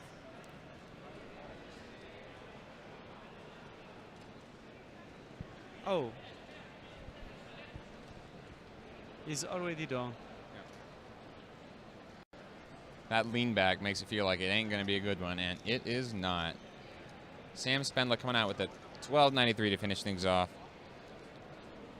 7.13 in the back.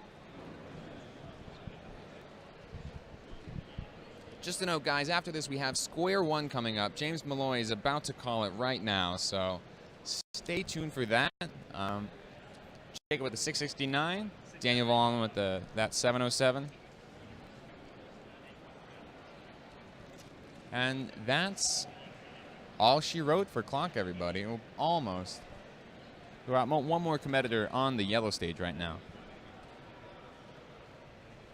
Amir's 1234 says, I think Nathaniel won.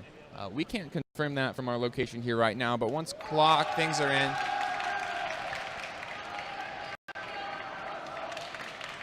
We have a Spaniard with a 590. My guess is that that is a Spanish national record. Ooh, no.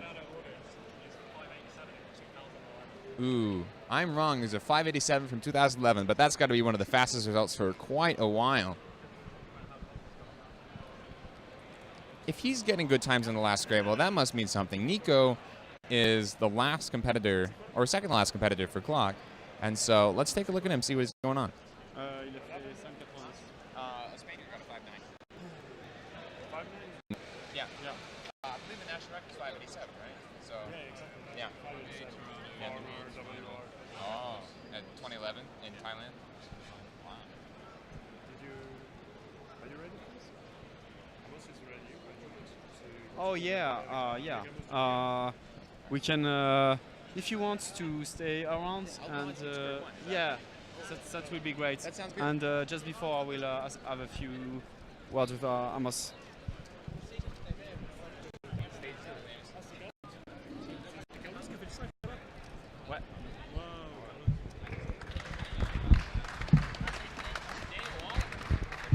Hi.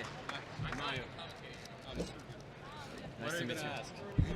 So, so we are pretty much on stream all day long. So I was competing with Keaton for the final of the clock, and before we saw that, so there is I'm saying for the stream, there is Amos with me, and I saw you got some really good time for the Megamix just before for the second round of Megamix. So can you tell us what you got, what time you got, and did you get some record? I heard about European record. So did you get it or? Yeah, I'll just say I got a European record average of 36.09. So yeah, can you talk close to the mic? So what was your time? 36.09 seconds, or average. It's very noisy right now because the Spanish are really happy about what happened to the clock final. So yeah, you were saying you got a 36 average, Yeah, and is that the? so that's European record. Yeah. The earlier record was 36.77. Now it's 36.09. So Okay. close So to 2 seconds. so Megamix is your main goal in this competition. Yeah. It's your main event. So Yeah, for sure. what do you think you can get? Can you get on the podium or? Yeah, I hope I'll podium. I'll try to get a even better average in finals. Okay. We'll see about that. So maybe you could be first, considering that Juan Pablo is not counting as an European. So Yeah, I hope I'll. yeah, do that, yeah. so maybe you could win. So that would be great. Yeah. And I want to know about your practice. Did you practice a lot for Megamix? And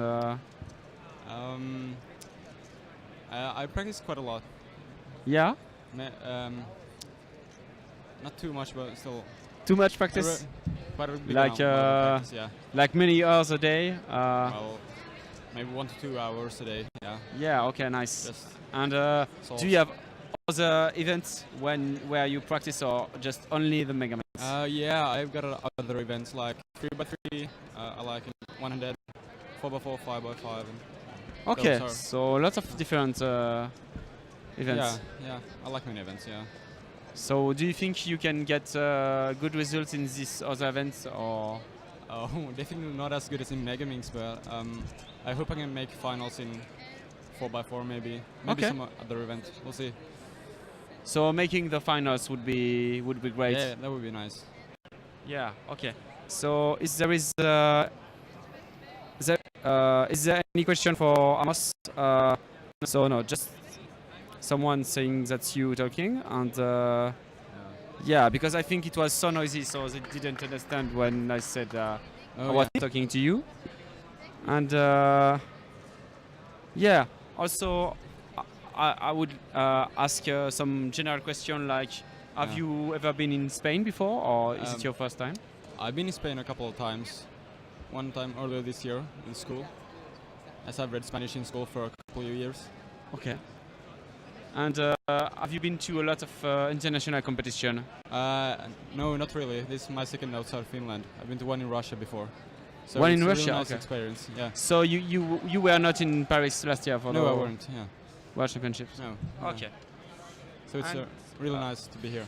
Okay, Yeah. nice. So probably you meet a lot of new person. Yeah, and, that's probably the best thing of being here. okay, nice. And do you like the venue with this big Yeah. zone for Yeah, competitors? it's and spacious at least. It's really Yeah. big. Yeah, I like it. Yeah, and yeah. Also, everything is well organized, and I think it's It seems like everything works well. It's schedule. Yeah. So I just watch if there is any specific question, but for you, how long did it take for you to get where you are now? So yeah, just this question about how much practice did you have to get on that level? So, Well, about how long did it took me to like get? when did you start to? Yeah, I started like doing Megamix in 2014, I was within a year about sub 1, I think. Then Okay.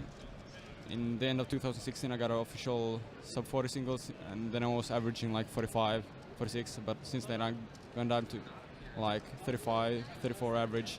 So So keep it's- improving. Yeah. Yeah. So it's been 4 years now, Yeah. and you improved the most in the first year, of course. Yeah. And Yeah. now it's hard to get better. And, Yeah. okay. Yeah. So I think we will get back to what's happening now on stage. Yeah. So thank you a lot Yeah, for passing by. thanks to you. And maybe we will talk again if you won, or Yeah. I don't know. Yeah. I hope you will do great. Yeah. Thank you. Thanks for coming. You. Yeah. Keaton, can you take back the mic? Yeah, so I'm going to let Keaton and Jens talking about the Square One final. Thanks, guys. Thank you so much, Mario. Thank you, Mario. So we have, thanks to Amos for the interview, by the way. We have missed a couple of solves. Charlie has gotten a mid-9. There have been a couple of mid-9s on the yellow stage as well, but for the most part, I see 11s. So We've got Daniel Valens starting a solve now. Wallen right now, he has locking up right there. EP at 9 flat, and so it's not going to be a decent solve. Over And it's a on parity yellow, EP as well, so 13.11. yeah, cube shape parity doesn't seem to have made its way into his arsenal yet. After Square One, we have the 6x6 and 7x7 finals. If the screen froze, just refresh your stream. That should fix it. I believe this is Rasmus's first solve. Yep, so it is indeed. he's really the main contender for Square One right now, although Charlie does have a shot. And DRL could definitely come out of nowhere. He starts with an 8-3, which is quite good, and I think the best solve so far. Linus on the other stage with a 9.5. That's not a bad time indeed, and Rasmus is starting right now. He's got... Looks like he messed up cube shape though, unfortunately. Yeah, but ends up getting a 681 anyway, so Yeah. probably a CSP down in there. Yeah. So it's not a bad time. Rasmus with a 6.81, definitely the best solve so far, especially on the first one. DRL in second right now with an 835.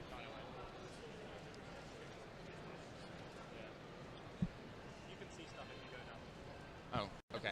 Sorry. I guess I was a little too excited there. I was standing up in my chair trying to see everything at once. Yeah, we intentionally kicked people out of the way in front of us, so we can actually see things now. Yes. Charlie starting right now. Pretty smooth cube shape and relatively smooth solve, but it just does look a tad on the slow side. He's doing EP right now. That's definitely and that's a parity case, and he yeah. doesn't look like he remembers that case at all. We have a Charles- 7.66 in the back. Oh, nice. Yeah, Charlie gets really, really nervous in these like situations. Before his world record average, his last solve, he was freaking out. Yeah. So, And he doesn't do the kind of loud freaking out. He sits there and Yeah. kind of shakes a little. So yeah. if he doesn't seem to be reacting a ton, it's because he's sort of brooding. But DRL's doing solve number 2 right now. Looking pretty smooth, but again, just a little slow. Looking like a, a 12 right there. We also missed Daniel Egdal getting a 10.1 in the back. Slightly off camera. Yeah. And we've got Daniel Valens starting his second solve, I think. Yep. Ooh, that's good. That looks like a U-perm in a skip. Oh. And not happy with that performance right there. Andre Che in the back right now. Coming up on 10 seconds. So it doesn't look like people are performing that well. Linus on the yellow stage has 2 9s right now. He's someone to watch out for. He Yeah, hadn't been definitely. doing well in the previous rounds. Yeah, he also gets very nervous. He averages about 10 at home, so Right. definitely a shot there. There was only one sub 10 average in the last round. Yeah. So And it was Rasmus, right? yeah, definitely. So I think Rasmus is definitely the clear favorite. He can mess up and get 7s and shake his head, and Yeah. I think he's the runaway winner. But the second and third are definitely anyone's game. Right. See Daniel Rose Levine, but he's not doing the right event. And Rasmus Ras- inspecting cube shape right now. Yep, he does cube shape parity so fast. He has time to relax, decide what angle he wants to do it from, wipe his hands. It's really crazy. And it looks like he had a little trouble with EO right there, getting a 10.35. Yep, not great for him, but he does have that 6.8, so he can definitely pull it back. We got a 9.16 over on the yellow stage. I'm not sure who that is. But he's Spanish for sure. He's got his Spanish flag draped over the timer. And that is his second 9, so he is in a good spot right now. Looks like the yellow stage might not be that far off. DRL is practicing some Megaminx right now, so no worries about that 18 that he currently has on his timer. Charlie's about to go, and DRL's about to go as well. Charlie's starting right now. He's going fluid. It doesn't look like a bad solve. No, this one's definitely much smoother. But it still isn't going to be looks sub like 10. Parity again. Yeah. He does know full parity EP, apart from like 2 cases, I think. But does he know that much cube shape parity? No, he doesn't know any cube shape parity. That's the thing. But he knows problem. full EP. So for when he got his world record and when he gets all his really fast times, he has no parity. Right. It's just how it is with Square One, unless you learn CSP, of course. Right. And Rasmus is by far the fastest user, but I'm not aware of many Europeans who do it. Kevin Gerhardt, I think, tried to learn it. I'm not sure if he does it now, but he's definitely learned it at some point. Linus, he wanted to learn it, but he only had 4 or 5 weeks before Euros and didn't want to risk it. So right. That makes good sense. Daniel Egdahl with another 10 in the back, 10.29. Yep, he knows some CSP. Yeah. He knows it for a bunch of 4 and 4 cases, I believe. Linus is going right now. Linus with an 8. 8.14 from Linus He's Loren got 2 over there. counting 9s. Yeah. And the Finnish NR is not sub 10 average yet. So right, and so Linus is a really good shot at getting this. I don't know what his, if he had a first solve before that, but he's looking real pretty right now. Yeah. Sitting real good for at least a podium, if not a national record. Charlie into his 3rd solve now, and Rasmus just inspecting as well. But it looks like he's doing a practice solve. Oh, he's doing a practice solve. Yeah, he is. You're right. Rasmus with a very nice EO right there, just an M2 away, and it looks like it's going to be a DNF. No, it's a 7.6. It's good. I didn't see that. It's off by a turn, but shaking a head at a 7.6 is something really only Rasmus would do. Yeah. 7.6, ugh, terrible. Yeah, Kevin Gerhardt learned CSP in a day, that's true. Yeah, that makes me question a little bit of his recall, but yeah. It doesn't. I haven't been watching his solves, but it doesn't look like... I think I saw him have a 10 earlier. Yeah, that's so not bad. Spanish guy on the far right has opportunity. That's another sub 10 9. Average.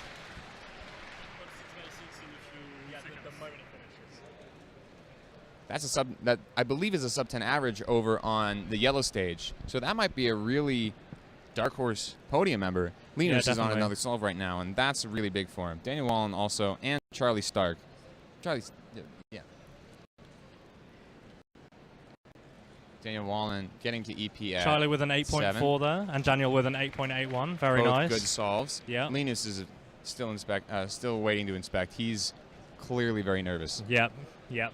Definitely calming himself down, giving himself lots of time. Starting inspecting now. The one thing about finals too is that there's so much more time that you're sitting there alone in between your attempts. Yeah. And all you can do is think in your head. And it really can psych you out if you're not mentally prepared. Yeah. Linus is young, but it does look like he's doing all right. He got a sub 10 average. Good job, Linus. So that's at worst a 9.8 average. So that's a really good shot at podium. Yeah, that's like a mid-9 average. He's got 9.1, 9.5, 9.8. So he's doing really well. Spanish guy on the far right also has been doing pretty well. So we can see Daniel Egdahl in the back doing some CSP, seeing if he can trace. I know he struggles to get... He just got a 6.8. Oh, Martin, nice. I don't know if he knows CSP, but those Egdahl brothers are ridiculous people. Yeah, they're a fantastic duo in terms of everything except main events. 11.6 there for Daniel. It looks like he did do CSP because I didn't see any huge long parity out, but not great. Andre with the 903. That's a pretty good time. He's been hiding away in the back, and he puts his sunglasses on. Spanish guy on the far right doing solve number 5, it appears. And he gets 9 for 1. Oh, that I think he's podiumed. I think he's definitely podium for sure. Well, how has Daniel Valen done? Daniel Valen, he has, I believe, a 9 and an 8-8. So if it's not podium, Spanish dude has a really, really close shot at the minimum podium. Rasmussen solved 4 right now. He's got a 6, a 10, and a 7.6, and so that's his counting time right now. Rasmussen needs probably a 7 to be able to guarantee the win. And it looks like it. He's got a real nice solve going on. 8.1. 8.1, and he is so unhappy. That's practically tied it up all for him. I don't think he's got much to worry about, but no, he has sort of blown the shot at a decent average. Although, no, he hasn't. He hasn't. He would say so, because he averages like low 7 at home, and if he doesn't get a world record, he's pretty unhappy. So that's a little crazy in this day and age. Both egg dolls know CSP. I have to disappear quickly to announce, so I'll leave you with Keaton for a little bit. Yeah. Charlie with a 6.45 to finish it off, and Daniel Valen with a 9.14. We got a lot of people who are really, really close to that sub-10 mark. So it might be a free-for-all as to who's getting those second and third places on the podium. We have Martin in the back with a 9.27. So things are really, really close now.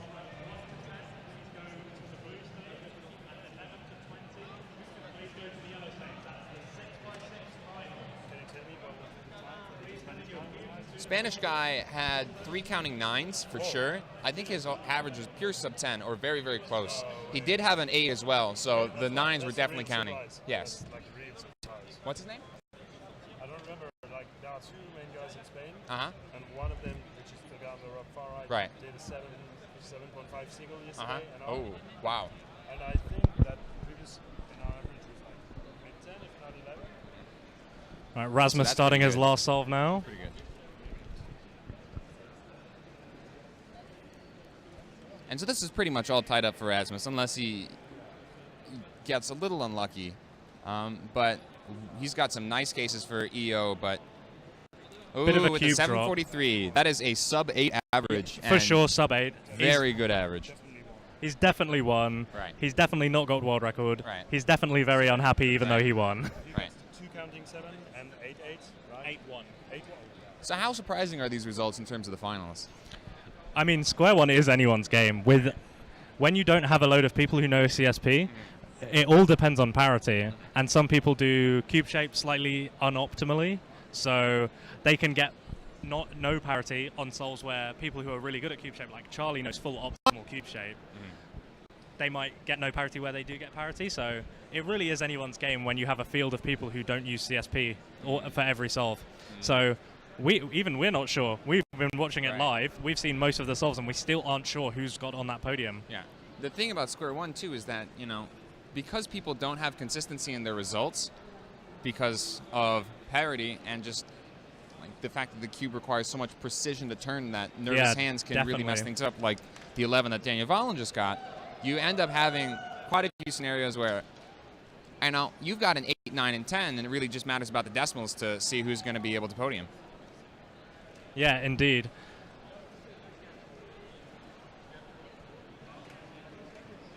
Yeah, Rasmus is definitely the fastest Square One solver on the market right now, and he's clearly locked things up in a way. But so I'm not sure who this is in front of us, but he's the Dutch guy who was at the back, and he just got a 9.5 average, and we think he's podiumed. Ooh. Or at least they think they've podiumed. Yeah. He's been given a flag. He's very happy. And he's been mobbed by quite a few people. You can see one of their heads over in that top right camera right now. So, you can see 2 of their heads now. So, he's gotten pictures. People are asking him to sign cubes. Talking with Patarakis right now from also the Netherlands. So, that's quite a big deal going on. Next up, we've got 6x6. Timon van der Rie, if you weren't sure. Thank you. Hi, Walker. How are you doing? Hey, Walker. What's up?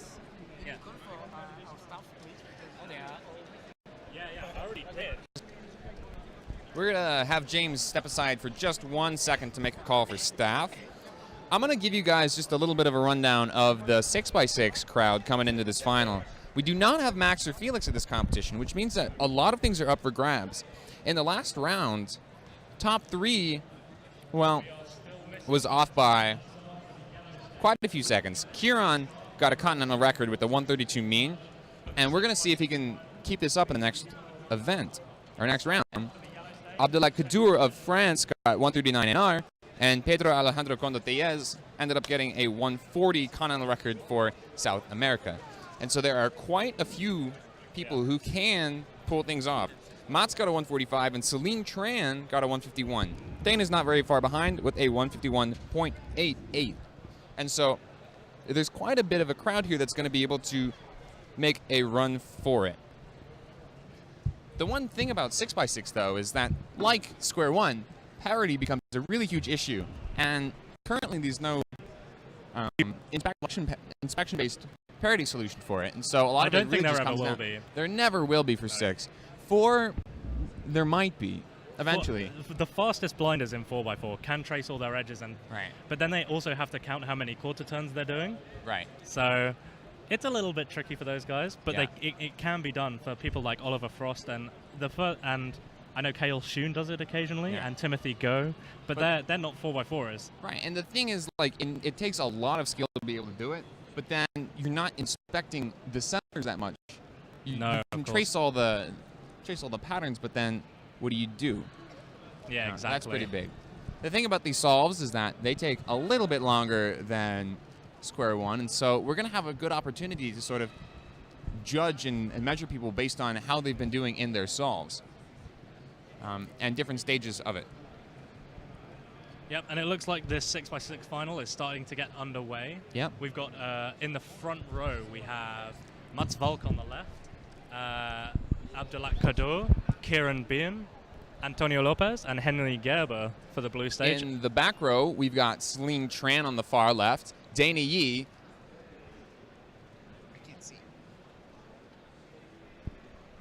I believe that's Simon Stanek. Yeah, that is Simon Stanek. And then we Pedro have Pedro. Alejandro Condotellez and Robert Yao, finally- who's underway with his first solve already. Right. So Kieran's the big favorite here, I Clearly. think. Yep. Got both ERs in the first round. Yep. So Got ER again in round 2. this is round 2. Oh, sorry. So, But no, he's been cracking ERs left, right, and center. Like his past 4 competitions, I think he's got ERs at all of them, or 5 even. that's fantastic. Yeah. And so hopefully he can keep the results up. Yeah. Nerves can play an issue in final rounds, but the thing about 6 and 7 is that there's so much time to sort of get nervous and then calm down again. You know. Yeah, definitely. And even if you get nervous, and even if you get parity, it's not a huge part of your solve like it is a Square One. Right. So yeah, it is going to be a difference of maybe up to 3 or 4 seconds. Yeah. But for 6x6, Kieran won the first round by 7 seconds, and so even if he didn't get parity in all those, and somehow you could add parity to all of them, he's still sitting pretty. yeah, exactly. Dana's underway as well in the back. Right. As well as Antonio and Abdelak in the front row. Kieran has just started to solve. He does do a lot of lap solving, so it's going to be hard to see what he's doing during this, but Yep, it's quite common for big cube solving to solve down in your lap to get that angled so you can see as many edges as possible. Right. So it also sort of helps with the arm fatigue if yes, indeed. with longer solves. Without having to hold your arms all the way up like Dana is. Abdelak starting with a 143. Well, Dana's short enough. That might as well be your lap there. She's sitting on a pillow and on her legs, so yes. She's got quite a bit of elevation. I think Abdelak and Antonio and Mats Volk are the most likely to podium here, along with Kieran. Right, and those were the 2nd, 3rd, and 4th seeds, and there's a reason why they were so. So it should be good for him. Rob Yao in the back with a 150. 153, yeah. And Dana right now is finishing up edges at 145. So, you know, so the one thing about 6 that makes it so frustrating is that one bad solve ruins your whole average, and so something that's just a little too slow can make it really hard for you to come back. Yeah, that's the problem with means. If you get a pop or one bad solve, it really disadvantages you. But then again, on the flip side, if you do really well on one solve, it really helps the mean. Right. And a 130 Kieran from with a Kieran. 130 to start things off. Very solid start. Yes. I think he'll be very happy with that.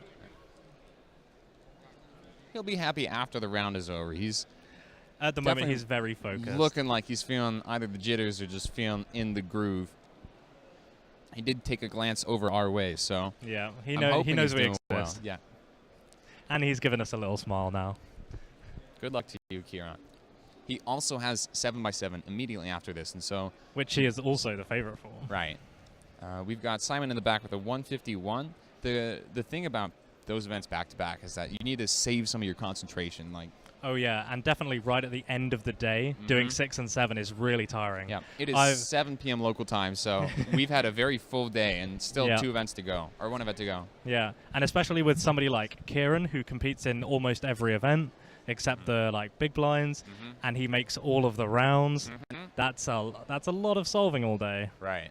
And Henry with a 152 seems pretty pleased with that. Pedro in the back with a 141, and Celine Tran with the 146. She seems a little surprised at the result, but that puts her square in the race right now.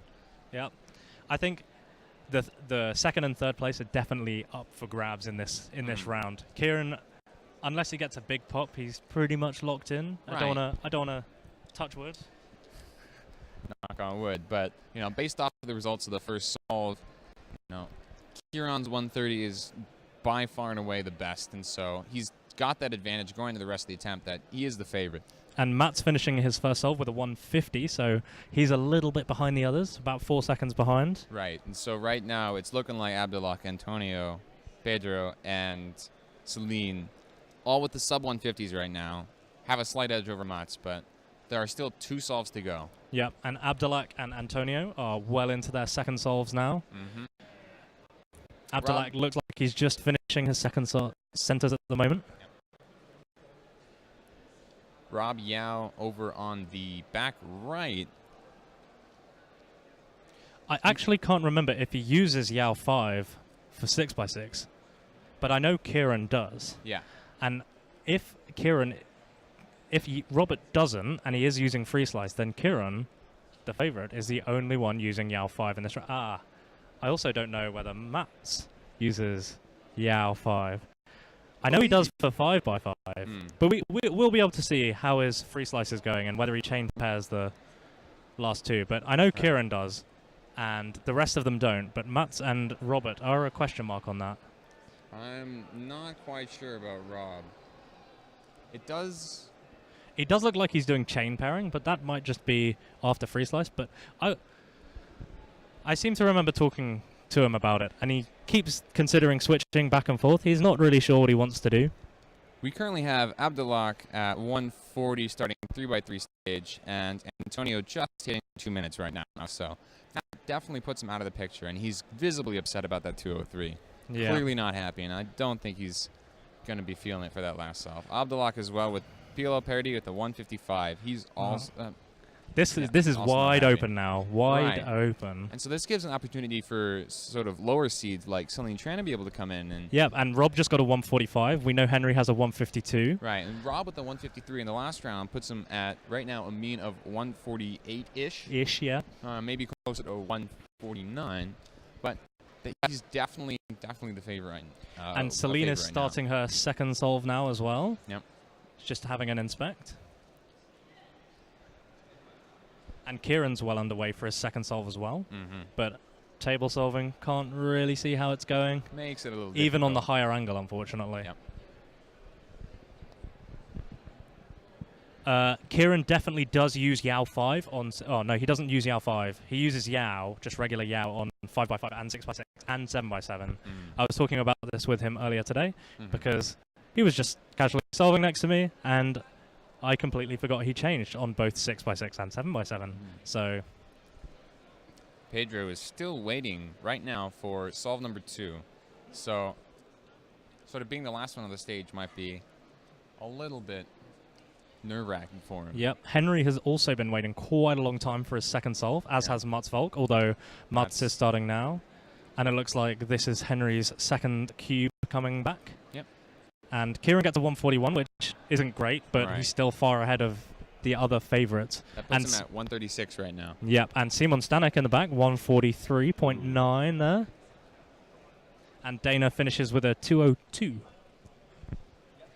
Just in the back of that bottom right screen there. It did look like Dana had parity on that, so that will add a couple of seconds to her time. Yeah, so she's not going to reach that 150 mean-ish that she got in the last round, unfortunately. Right. Unless she pulls off a 130.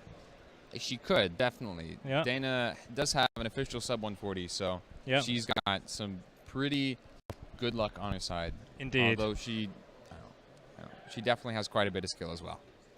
And we can see Celine's up to 142 at the moment. Don't know how close she is. Looks like she's on 3. Head shake. Oh. I think she's doing parity at the moment. Yeah. So she's quite a way off as well, unfortunately. All right, and that's going to put her about in the range as some of the other solvers in terms of timing. Yeah, that's a 157. And Antonio is now starting his third solve, so it's do or die for him. And Mutz is well underway for his second solve as well. So that again blows the door wide open. Now we've got a couple of people with low 140s and then a couple of 150, 2 minutes. And so the third solve is really going to be important and essentially determine who wins this. Rob does seem to be in a good position right now, though, with his 148 mean after 2 solves. Yeah, Rob has been waiting for a while, but it looks like his cube has just arrived, along with Simon Stanek's. Is this Simon Stanek's third solve? I think it's his second. I haven't seen anything from him for a while. Yeah. He had that 143, but I don't know if he had a time before that. Yep.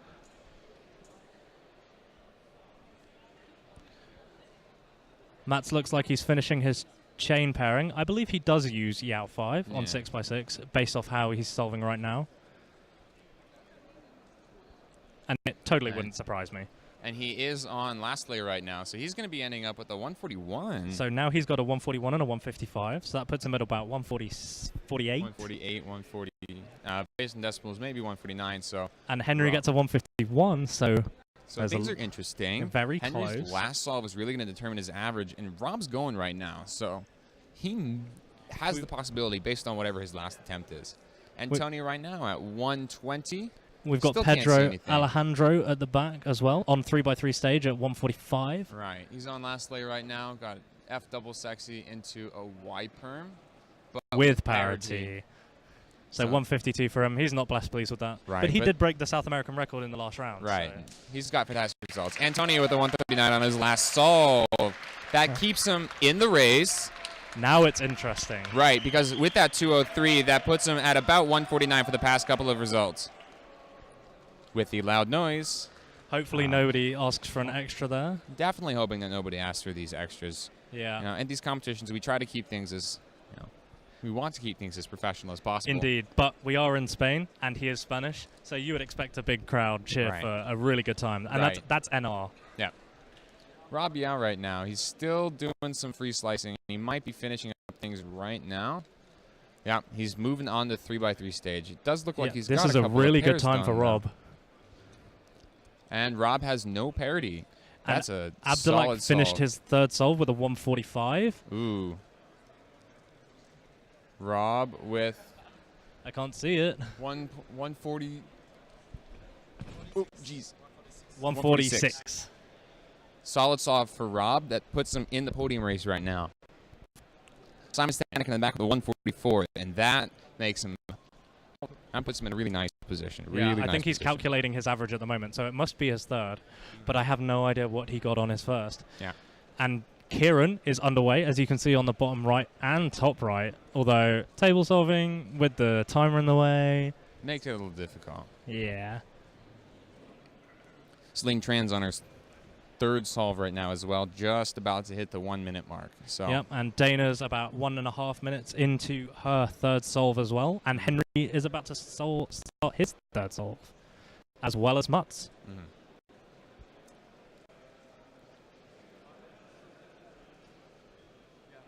So things are really shaking up here. Dana's on 3x3 right now, but she does have parity, and she's pretty much out of the race at this point. But Pedro Alejandro Rondotellez is about to start solve number 3.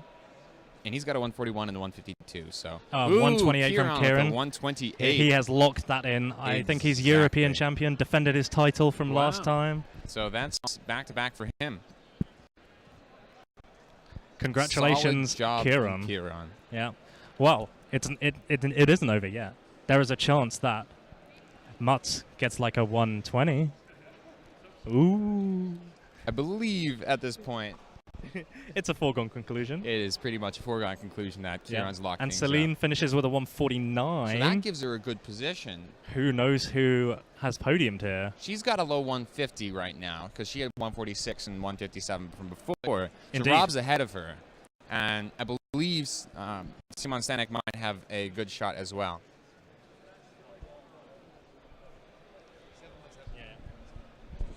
And 6x6 is finishing, so I have to go and announce 7x7 quickly. And I am going to be competing in 7x7. I made that, but unfortunately I got double parity all 3 solves during 6x6 like I explained earlier and ended up in 22nd. But I'm going to be competing in 7x7, but I'll hold the mic right until James gets back. We'll talk about the last couple of solves. Mats right now is just passing the 110 and Henry at 130. Henry's got a decent solve right now. He's going to be going on to 3x3 stage, and so this might be exciting for him. Ooh, shaking his head. He got parity at 137, which means that he's going to be going up until about 147 with double parity, 148. He missed out on the sub 150 average, just barely ending up with a 150 or a 151. It is a bit of a shame. Mats right now is going to be doing parity at 137 as well, and so with what it looks like to be double parity, although he's locking up a little bit, he messed something up. Oh, yeah. 152. So really all that comes down to is Pedro Alejandro Condo Tellez' last solve. Blogmeister, hello.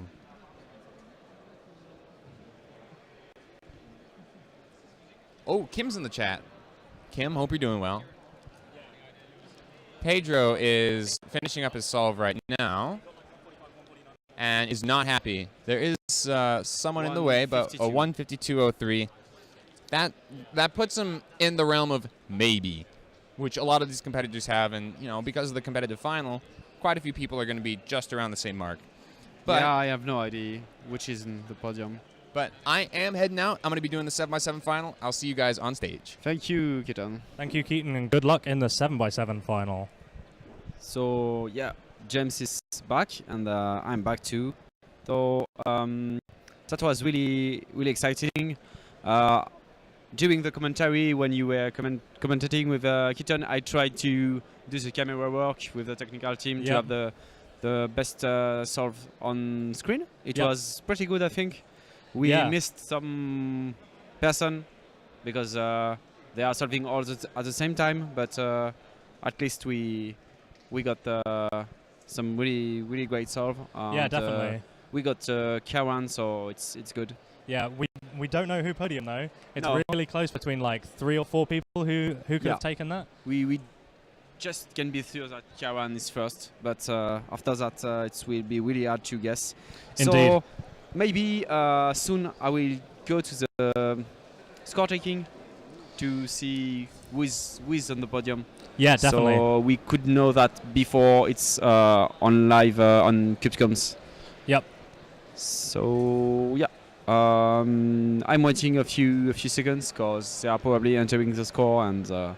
Yeah, and they like to be accurate over there. They are double checking all the times they enter, so there's no mistakes. That's we don't want somebody thinking they got a PB or even a champion title when they didn't. So yeah, they're just double checking all the scores before they enter them. Yeah. So I will go in a few minutes, and before that we can maybe check what happened in 7x7 for the last room. Do you know? And just as an interesting point to know, that in the West Coast Cubing Tour, 7x7 with Kevin and Felix is starting now as well. Really? Yeah, so there's going to be a lot of 7x7 going on worldwide. Yeah, it's funny. So what we've got from the first round is Pedro first, Simon Stanek second, Kieran third, Abdelak fourth, Yep. And, Carlos 5. This is a wide open game. This is anyone's to take. Carlos Tap is also right up in the mix with a 234. Kieran currently has those ERs. Abdelak performed really well in the previous round to get both French and Rs. So yeah, this is really anyone's game, and count along. Good luck to everyone. Yeah, it will be the same as 6x6. I think really hard to know who is going to be in the podium, and plus Pedro won't be on the European podium, so that's another fact that we have to be aware of. And yeah, I have really no idea what will happen. I don't think that Simon was one of the favorites before the competition. I'm not sure, but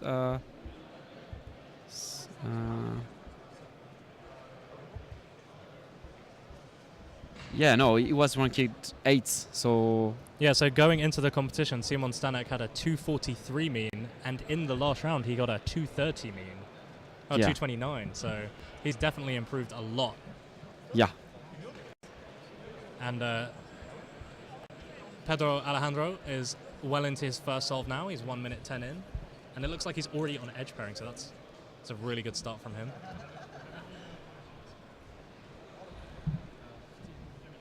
And Kieran is also 45 seconds into his solve, and the first times are coming in from the other stage as well. Wilhelm Kilder's getting a 251. So I just asked to put Abdelak also on the screen. So there are only 2 persons, I think, who are serving, Kiawan and Abdelak. Yeah. Oh no, maybe there is. I can see who is it on the first spot. I think that's Simon Stanek. Here. So we've got in the front row, we have... I don't know who that is on the left. I think that might be Daniel Rodriguez Espinosa. And then we've got Simon Stanek, Kieran Behan. I think that's Carlos Tap, and then Henry Gerber. And then on the back row, we have Martin Egdal, Marco Ruhlander. And then we have an empty timer. Pedro Alejandro Condoteles and Abdelak Kadour. So who is on the first? I believe that is Daniel Rodriguez Espinosa. And it looks like there's Kevin Gerhardt, who joins that empty timer in the back. Yeah.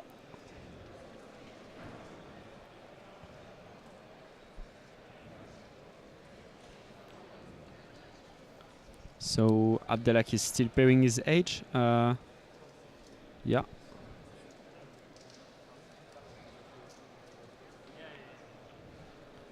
Kawan already finished his first solve.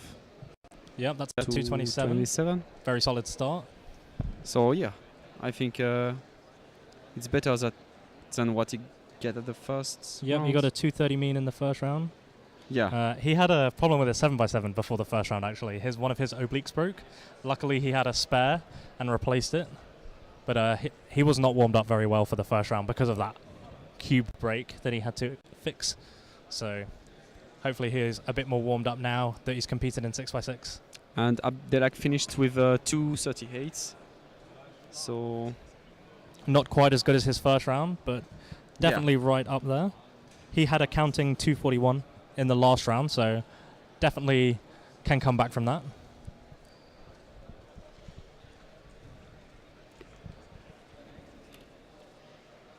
$237. And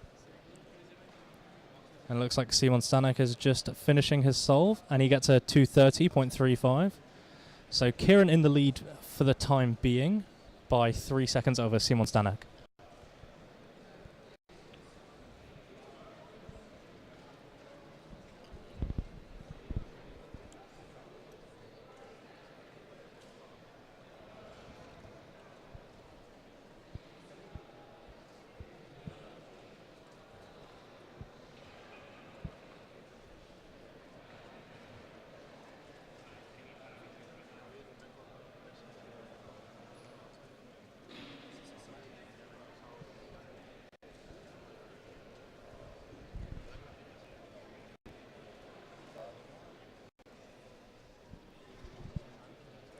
So Martin finished his first solve with a 258. He won't be best pleased with that. And Daniel Rodriguez is just gone over 3 minutes, so 3:01 for him. So he is not happy about that one. We currently have Henry Gerber in progress with a 210 and Kevin Gerhardt at 115 so far. Those are the only two solving. Yes, I think so, yeah. Yeah. Pedro is doing a solve, but he's just warming up in the background. There is no timer running there.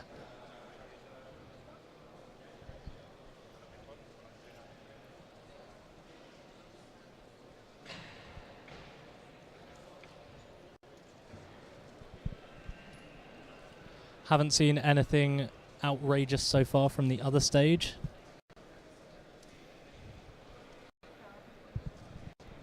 Some bad starts over there. Apparently, Keaton had a 3.12. Yep, that's right. Yeah.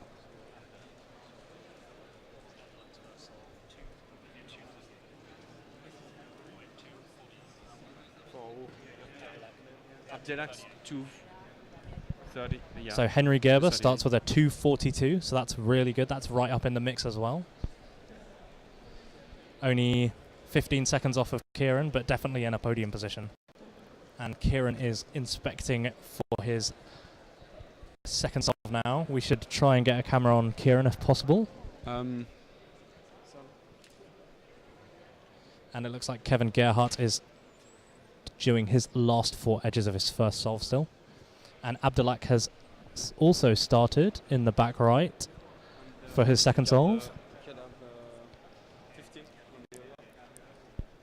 Moller's at least rechat. Yeah, so we have Kieran and Abdelak solving. And Simon Stanek has just started as Kevin well. who just finished with a 256. Yep. He probably won't be too happy with that, but it's not terrible either. Yeah. But not in the mix for the podium positions.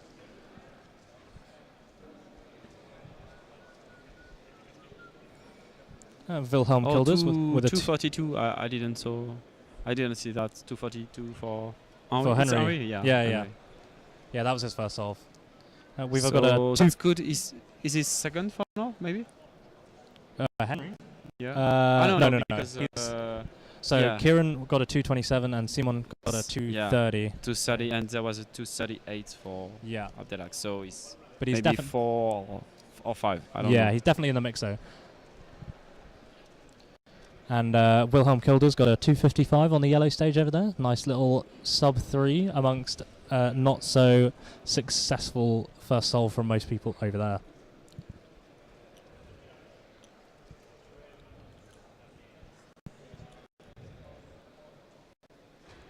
Unfortunately, even if you move the cube cover out of the way for Kieran, you still can't see anything because he solves right under the table. Yeah. We had this in 6x6. Unfortunately, he is a lap solver. As we all know, solving down below helps see all those edges a bit better. Don't have to hold the cube as high, so...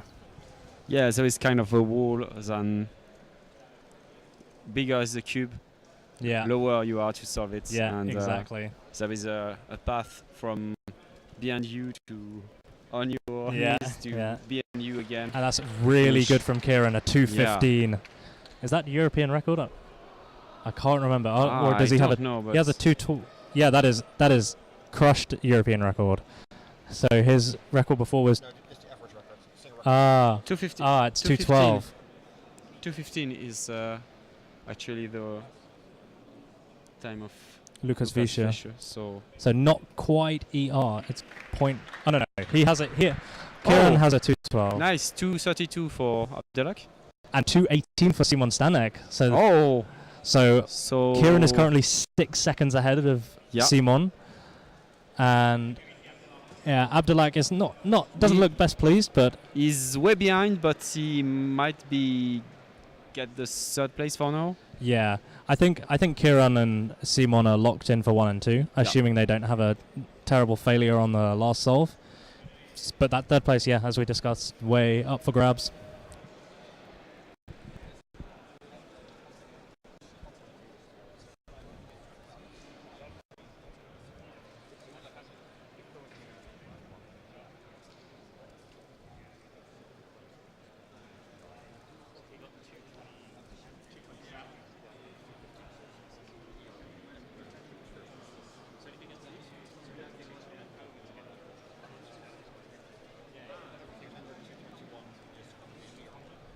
Yeah, so Keaton needs a 221 on his last solve to get ER at mean. So that would mean Simon Stanek needs a 215 to get ER mean on the last solve. So that will be hard, but yeah, who knows? I would like for them to solve together so they're not distracted by each other at all. That would be really good. Yeah, that would be nice. And a 242 in the back by Martin Egdal. And 247 by Marco Woolander. Yeah. So Martin got he got a 258 on the something, yeah. first one, I think. Yeah. So he was already out of it after that first one, unfortunately.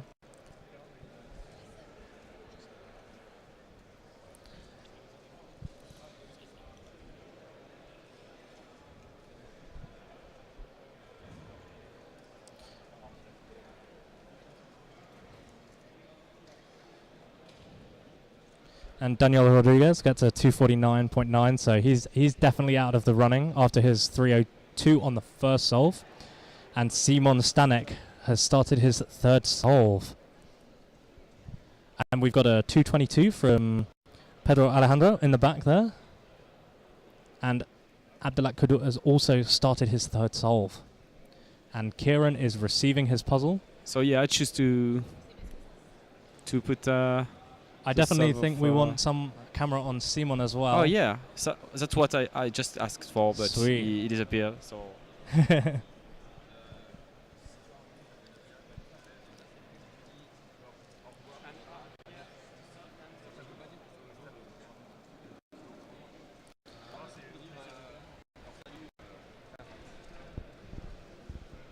yeah, sorry, I misled the cameraman myself, so I asked for Kairan and he was not solving yet. But now we have the two solve of Simon and Kairan.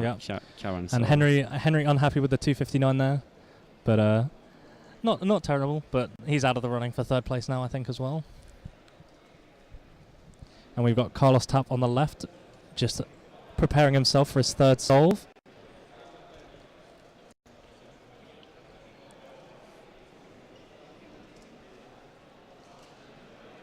Quite a few pauses coming from Simon Stanek there. So hopefully that doesn't hinder him too much. He might be quite nervous after that 218.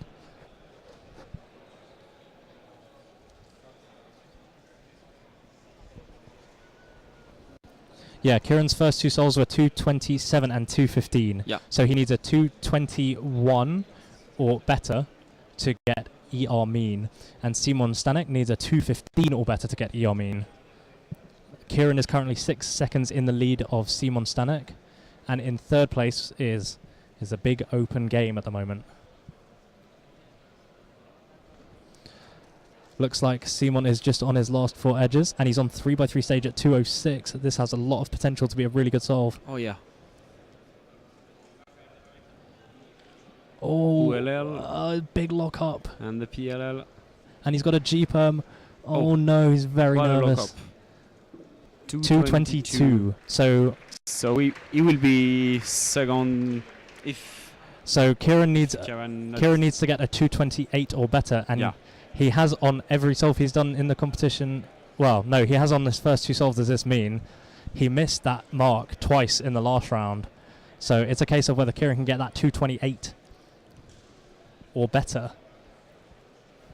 We've got Martin and Abdelak going as well. Abdelak is doing the OLL and the yeah, and that's a 143, I think it is. I can't quite see the timer. Yeah, 243. Yeah, 243. So Kieran's looks like he's.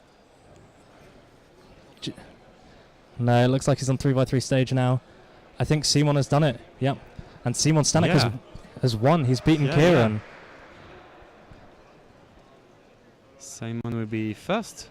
Yep, whatever happened, and Kieran will be second. Yep, definitely. So I don't think anyone can surpass Kieran's time now, but unfortunately, no 7x7 win for Keaton. But at least he got 6x6.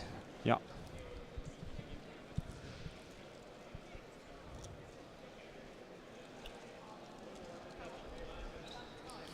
Keaton, why you do this? Yes, we are all asking the same question. maybe too much pressure after the two first good solve, especially Indeed. the second one who was Yeah, really especially great. given how close it was as well between the two. And Simon could have done much better on that last one. He really locked up on that last layer. Yeah. But Yeah, on OLL and PLL it was indeed. really. But well deserved. One top European in the first round, top European in the second round. Definitely improved a lot. And Carlos Tapp got a 236 on that last one, so I think he might have locked in third place there. I'm not sure who has taken it out of him and Abdulak. It's quite close. Yeah, maybe 236 is good enough, I think. Yeah, I think because so. Abdulak will be around 240. Yes. So, yeah. And Marco Vulander with a 242, but a little too late for him. Like more like 5 or. Yeah. Yeah, 5 because Martin and Kevin had not so good time, like around 3 minutes. Indeed.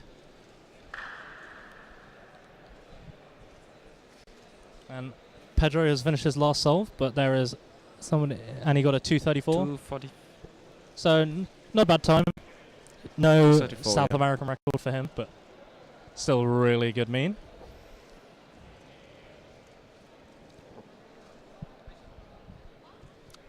So Simon beat him, right? Yes. On this final. So yes. that's So really great. So what did Simon get on his last solve? He got 222. 222, yeah. So his mean is 224, I think. So that's a really good mean from him. He has beat his PB coming into this competition by 21 seconds. Yeah. That's a lot. That's a really good time going into this. Tic Tac, the 5x5 final will happen on Sunday after lunch.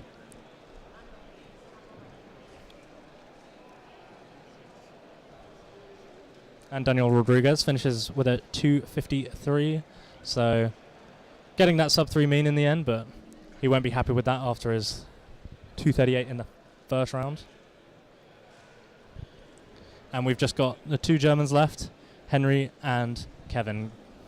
So you can see Henry everywhere on the stream because he was on the 3. No, you can see both twice. Yeah, excellent. So 247 finish for Henry, so that's a 242, 259 and 247. Shame he couldn't get that. So we'll end like solve? 5 or 6. I don't remember the time of. Yeah, I'm not sure. Yeah, somewhere around there, 5th or 6th. But that I can't remember how he did in the first round. Let's have a cheeky breaky like that. So he got a 254 mean in the first round. So he's definitely beaten that this round. Yeah, so I think maybe if you stay around, that's the time where I'm going to get the result of the 6x6. Ah, yes, we can and see I who will be won back in a few seconds.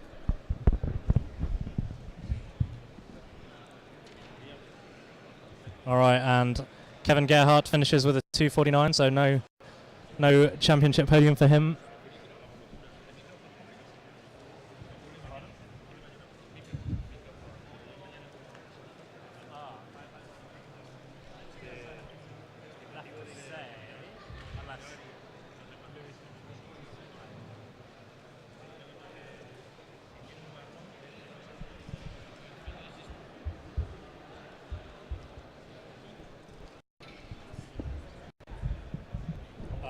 That needs to be turned on over there. Oh, okay.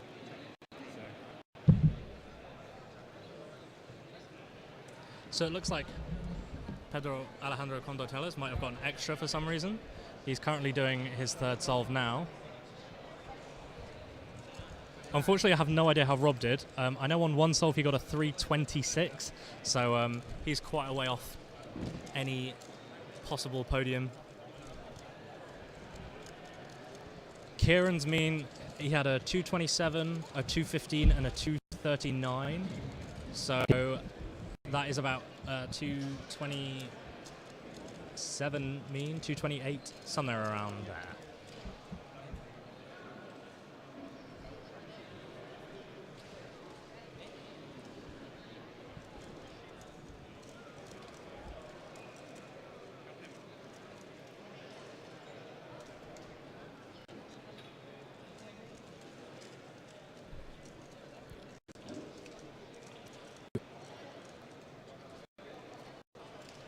So Pedro's solve here is the last solve of the day. And we start tomorrow with 2x2. No, Joey, the stream isn't quite done for the day. We are just finishing off with Pedro's solve. Yeah, it is. Everyone in the chat can hear me. I'm currently chatting to Andrea Javier and Joey Gooley. Whoop whoop. No. The chat stopped responding to me a while ago. I think they're watching Felix solve at the moment, so. 240 finish for Pedro.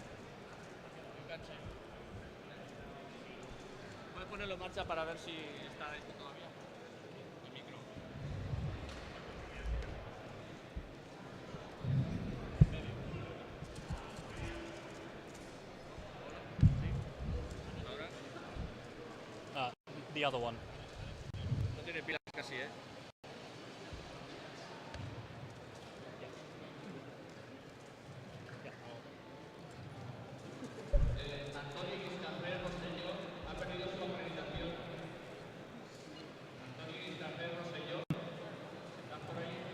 And we're just making the final announcement, and I think we're all getting kicked out of the venue now. We have to be out by 8 p.m., which is in 20 minutes. So I hope everyone enjoyed these latest finals. Congratulations on Kieran for winning 6x6.